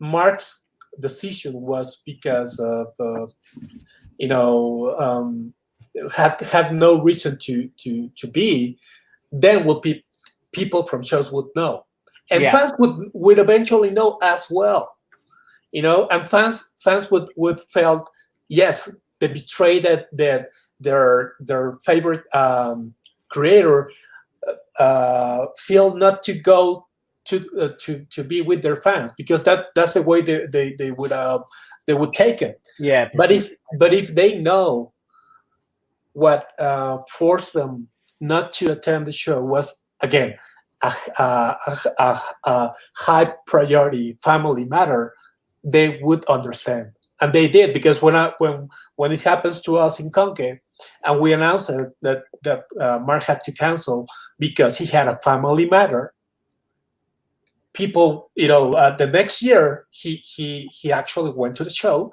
and people showed up because they wanted to see him, and they wanted to let him know that they support their call, and they wish his family was okay.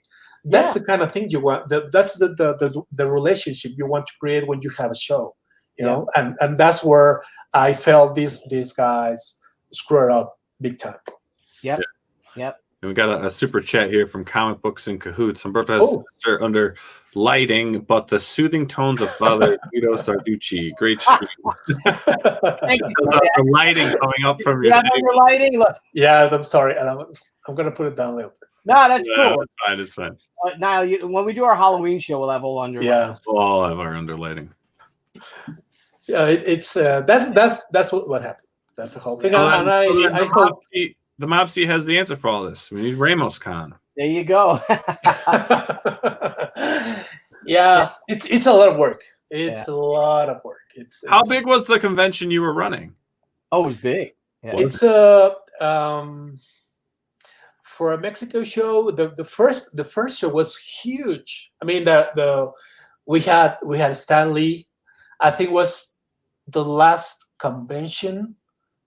He was in his 100%, because then after that show, the show in Mexico, he attended a couple more shows, but you could tell he wasn't well. He wasn't in the best health, you know. But that show in Conque was amazing. We had a big theater when the Q&A happened. And that theater had a second floor, and that second floor had a terrace. Mm-hmm. The theater had 2,000 chairs, and it was full to the ceiling. So a lot of people everybody of course wanted to see Stan and hear him chat. So we ended up putting a big screen in the main open lobby that the convention center had. So I don't know. I guess another couple thousand people were like sitting there watching Stan.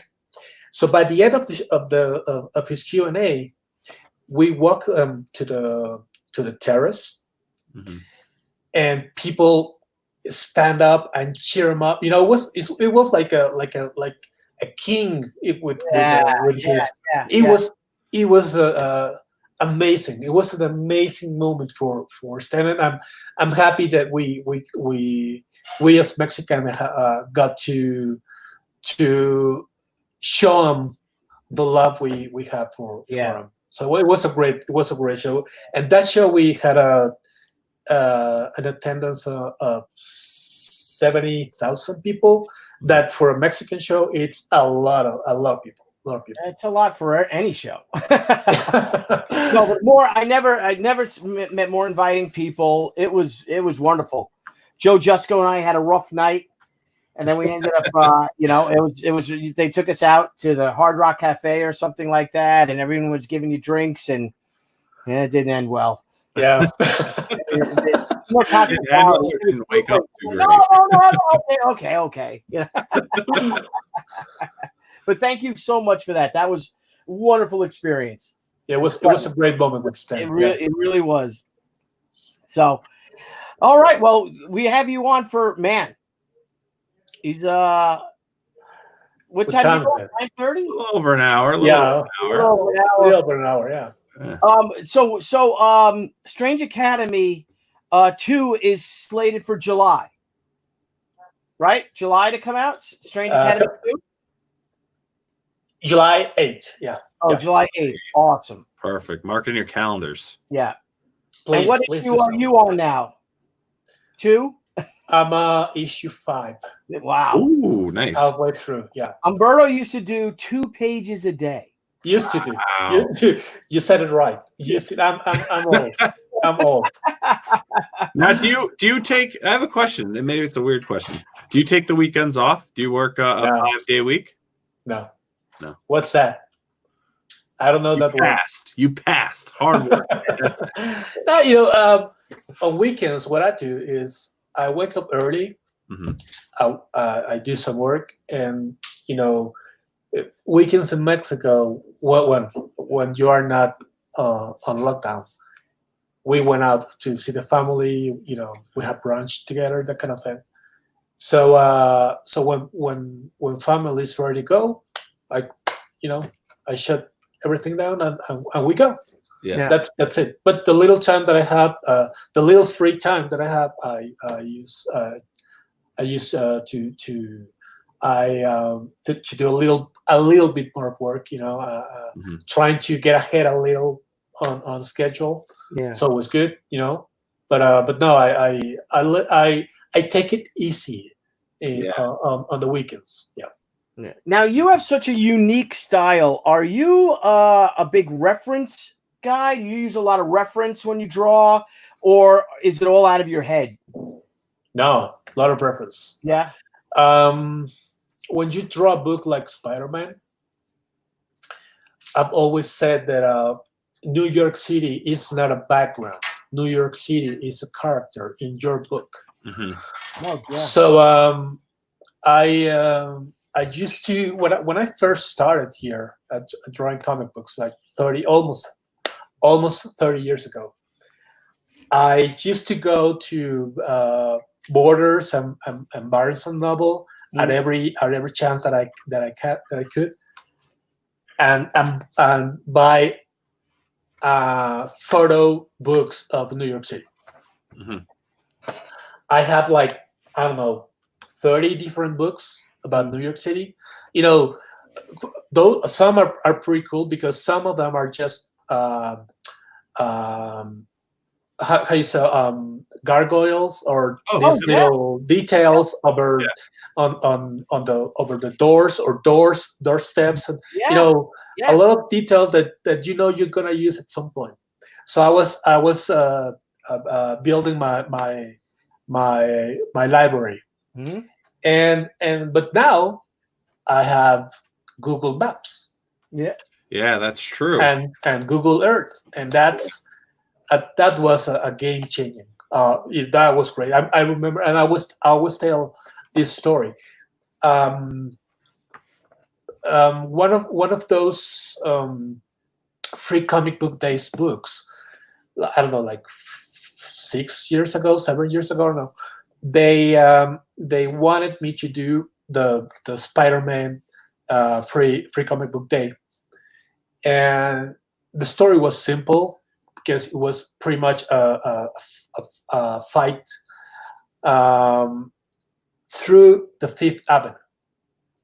Okay. So what I did was that I choreographed the whole fight scene, and you could see, and as I was drawing those pages, I was watching Google Maps, so you could see the stores the way they were at that point. I don't know if they're the stores remain the same, but you could see. I mean, somebody who's been at the Fifth Avenue at that time, at that point, could tell what store I was drawing. That's cool. And I think that's always a cool thing when you draw Spider-Man. So I try to be really heavy on references. That's fantastic. But it takes a lot of time. That's actually kind of a resource that I always forget we have. Like that you could literally, if you want to draw a certain place, right, you can actually virtually bring yourself standing right there, and you can pan around with what Google's done with everything. Yeah, and like if the city you wanna reference had the 3D thing, like on Google Earth, it's even better because you can do the camera angles the way you want it. Yeah, pretty cool. Now, what about for like vehicles? Do you ever use like Google SketchUp or anything like that? I've tried, but I'm not really good at it. I'm not really good with it at SketchUp, and I honestly haven't forced myself to find some time to shut down everything and learn how to use the SketchUp. Because again, and that's something I'm doing wrong. Like when I sit down at this table, I force. I don't know. My chip tells me you have to draw. So I can't help myself not to draw. So, but I know I should learn, like to use some apps like SketchUp or the iPad Pro, apps that everybody uses now. I cannot learn how to draw a little bit in it, but I know that I know nothing about it. Is that like a tablet or something? Like using the iPad Pro. Right. Now, the software is great though, because you can do things really quick. Like you only need to draw one eye. Like you can, like, if you just want, you want everything to be perfectly symmetrical, it's, you can literally copy, flip, paste, do this. You can draw really fast. I know you have all these tools, but you need to learn how to use them. You need the time to learn how to use it.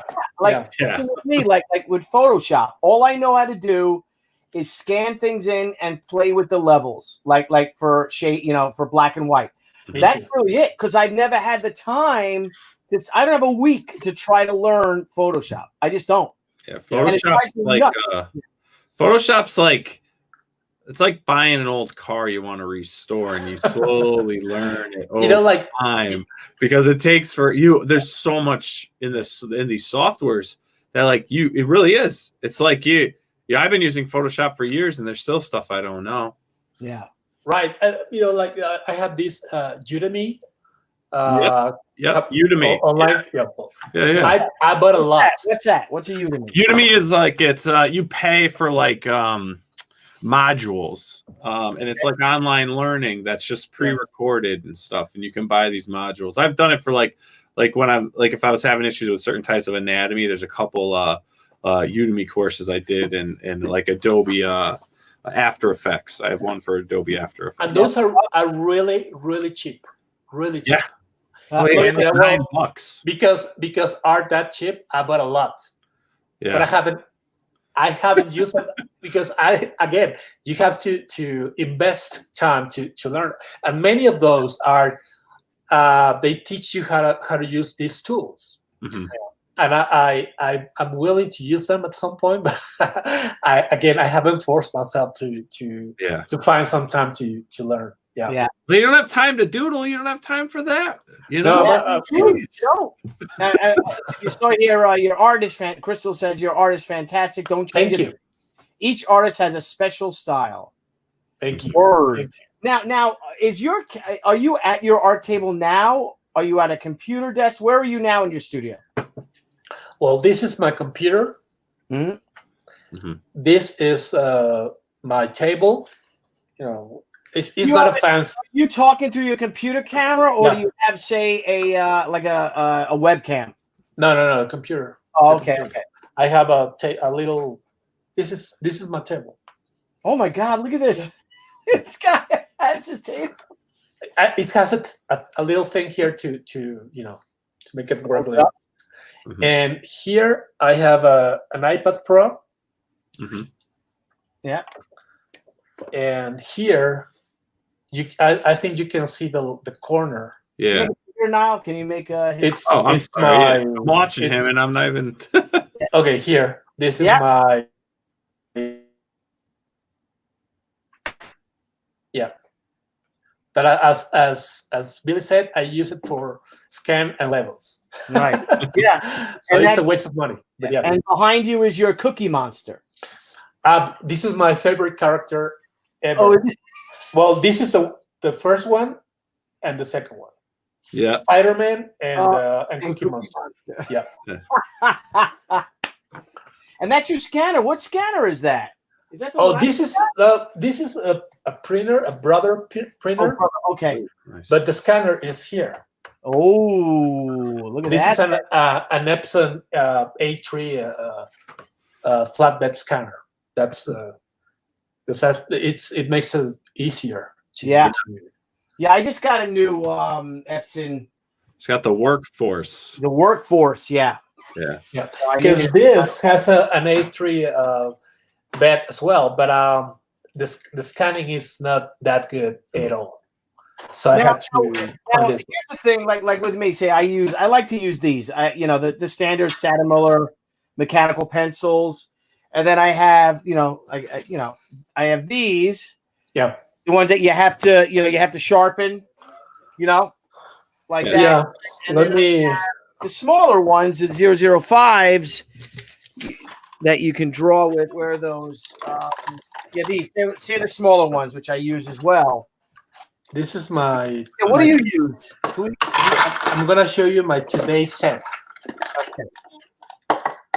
Because today I've been drawing with this, and this. This is for today. Oh, you use regular pen? Oh, wait. So you have mechanical? It's a mix. Yeah. Now your blue are those blue line pencils that you lay your art down first with blue line? Yeah. Oh, nice. Yeah. Do you use photo blue pencils when you're roughing? Yeah. Non-photo blue. I mean, sorry, non-photo blue. The non-photo blue. I don't. Let me show. This is something that might help somebody. Okay. Let me. Okay. Because I use it's cool erase. Mhm. To me, these are the best blue pencils that you can use. And that eraser works. It's a good eraser. Yeah, Yeah, 'cause but a lot of times you erase. A lot of them they don't erase for crap. most people when they ask the first time, they ask for a non-print blue Yeah. color. This is the one. Yeah, that's the non-photo. Yeah, this is no good because it's too light. Oh, it is okay. Too What hard? you should ask is light blue. Light blue. Light blue. Okay. Is it has a little more texture, more color, Mhm. and still wouldn't print. Okay, so when you go to I don't know your local art store, Yeah. go and it's again. Let me put it here. What's the brand? It's Cool Erase. Prismacolor light blue. Prismacolor. Yeah, it's Cool Erase. It's Prismacolor, of course. Cool Erase. Prismacolor Cool Cool Erase light blue. Light blue, though, for our fellow artists out there. So and I do like the mechanical pencil as well, the 2 millimeters. Mm-hmm. Yep.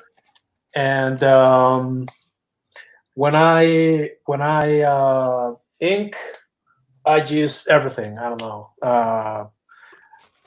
from touch liners.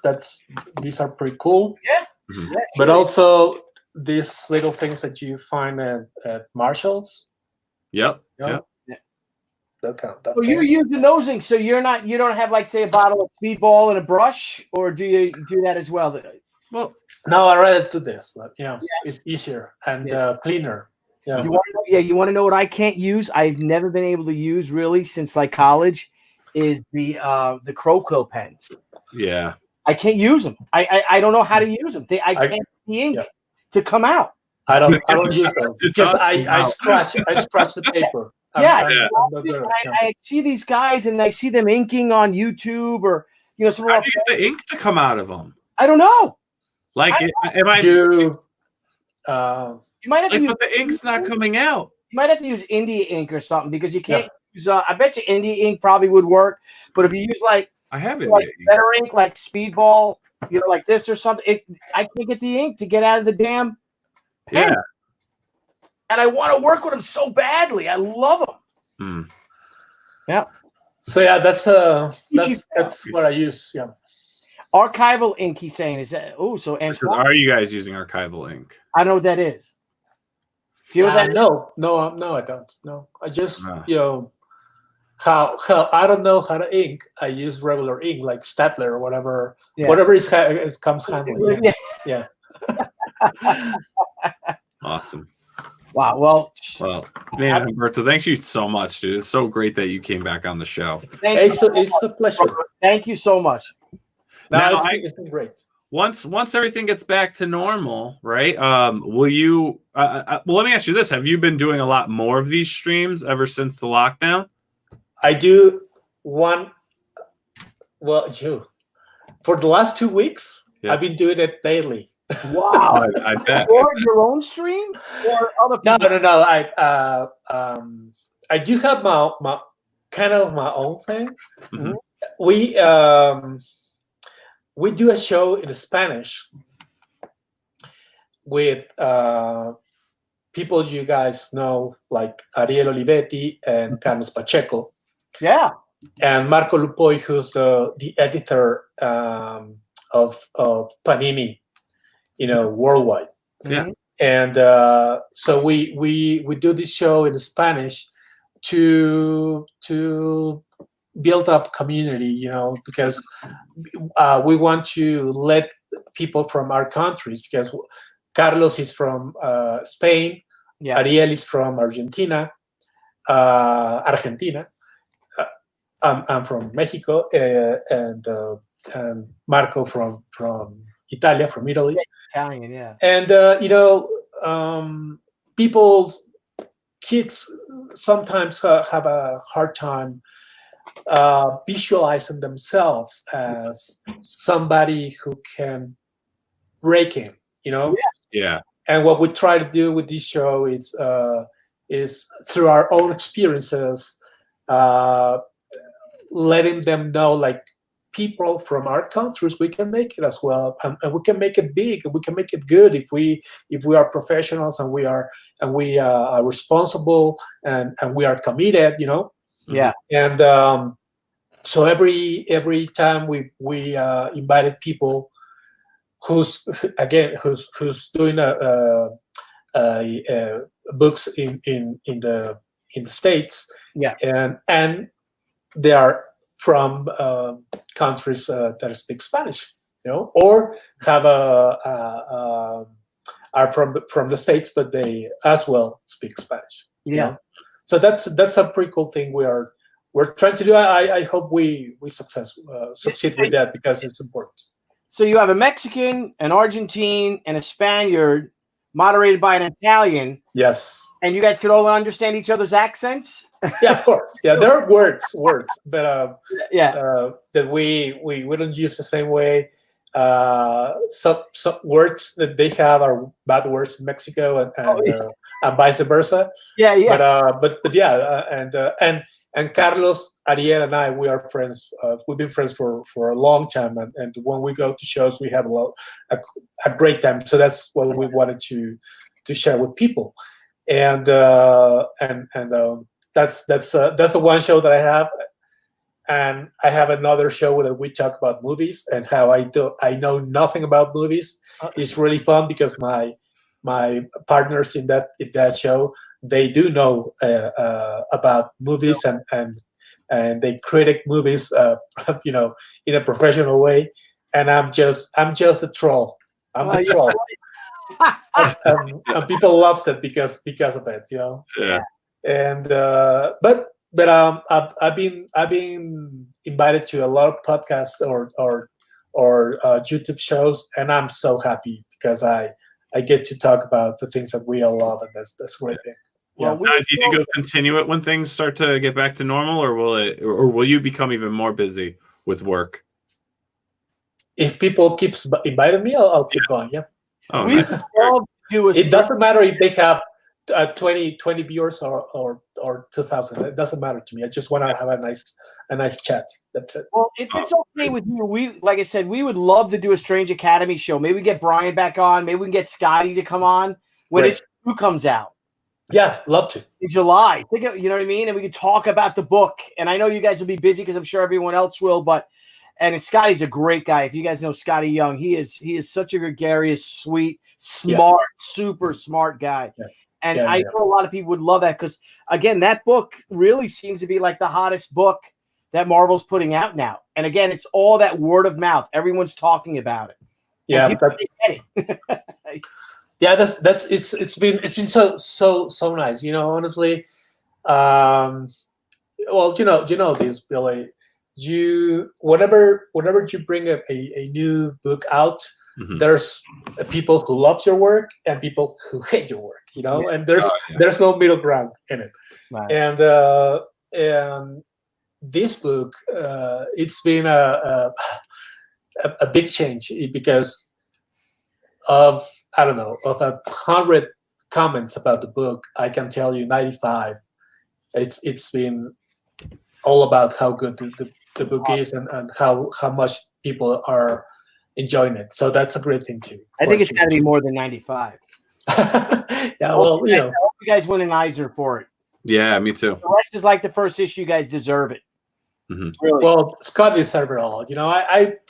I'm just here for the fun. Honestly, I've never cared much about awards. I don't understand them. I've never drawn a page expecting to get an award for it. I just want people to have fun. Honestly, that's the one cool thing that I really if I can accomplish that, my work is done. And it's not just a saying. I really mean it for real. Wonderful, man. And that's a great way to end it. What do you say now? Yeah. Well, let me end with this one. Sure. I've been. We've been going through hell here. All of us in this industry, and I've been trying to put my 2 cents to help out, and I've been doing these auctions twice a week, where helping comic book stores. I was gonna say around the country, but pretty much around the world. We've been helping stores in the States, but here in Mexico as well. So if you feel like we can lend a hand, of course, we're not gonna save the business for you. Maybe I hope we would, but I know it's not. But we can help. We can give a little help that make you go through the week and or to the month and pay the rent. Even now that the stores are closed and that. So if you have store and do you think that we can lend a hand and do some good and help you guys out? Write us on Instagram. Send me a message, a text, a DM, or on my Facebook page is humbertoramos.comic. And let us know. Joseph and I, my wingman and I, we try to do as much help as we can, and it's always a good thing when you can help. And every little bit helps. Yeah, and if you have a hard time reaching Humberto, just contact us. Yeah, and we can get a hold of Joseph. Yes, that's a great thing. Yeah. All right. Can't do any better than that. And you are a saint. Thank you so much. That is wonderful. It's amazing what you're doing. It is. I know a lot of creators are doing it. But it just sounds better when it comes from you. It's so genuine. It's cool to help. I mean, I honestly feel better when I help.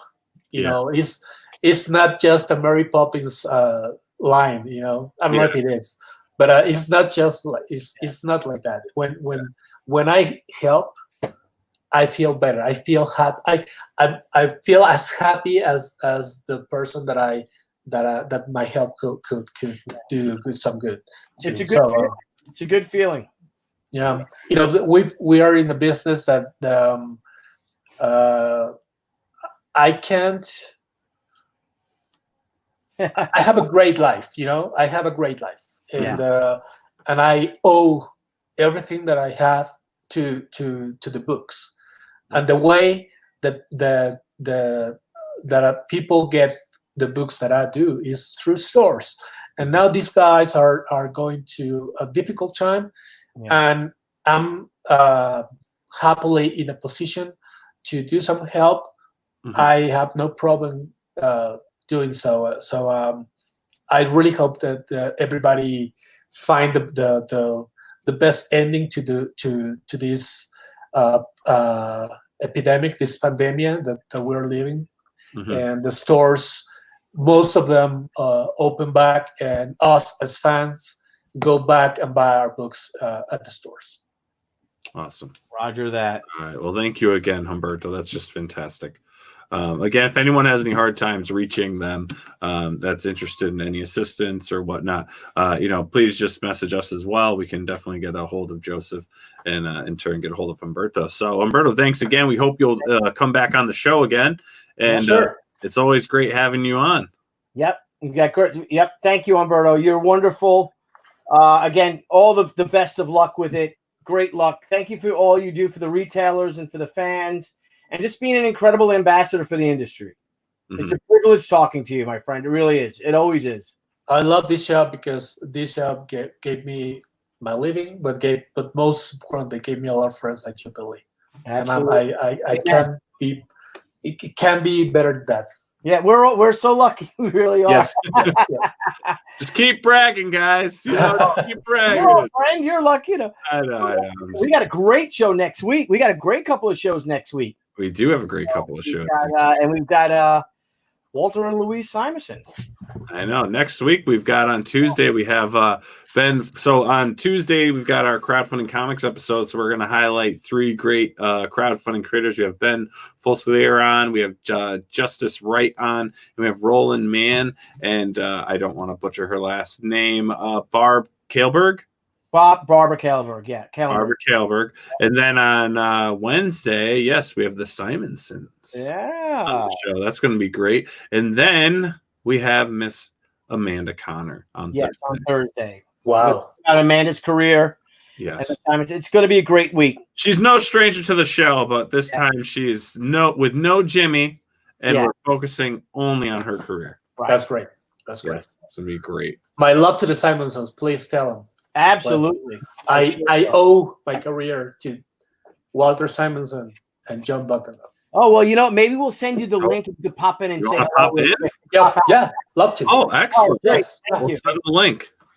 We should do that with everyone who owes so much, right? You know what I mean, to them. And just have them the come in. list. My list is big. Like Dennis Cohen. Thank you. Yeah. Tom Brevoort. Thank you. Well, but yeah, sure, I'll be here. Thank you. When I get the link up, we'll get it over to you. Great. Very cool. All right, everyone, have a great night. Have a wonderful weekend. It's a long weekend for most people, so continue social distance, have some fun, be safe, and we will see you all Tuesday night. Yep, and thanks to all our Facebook viewers who joined us tonight. That was awesome. We're enjoying the two multi-streaming realms. Multi-streaming. Yes. All right. Have a great night. We'll see you Tuesday. Silver Lion is kicking ass.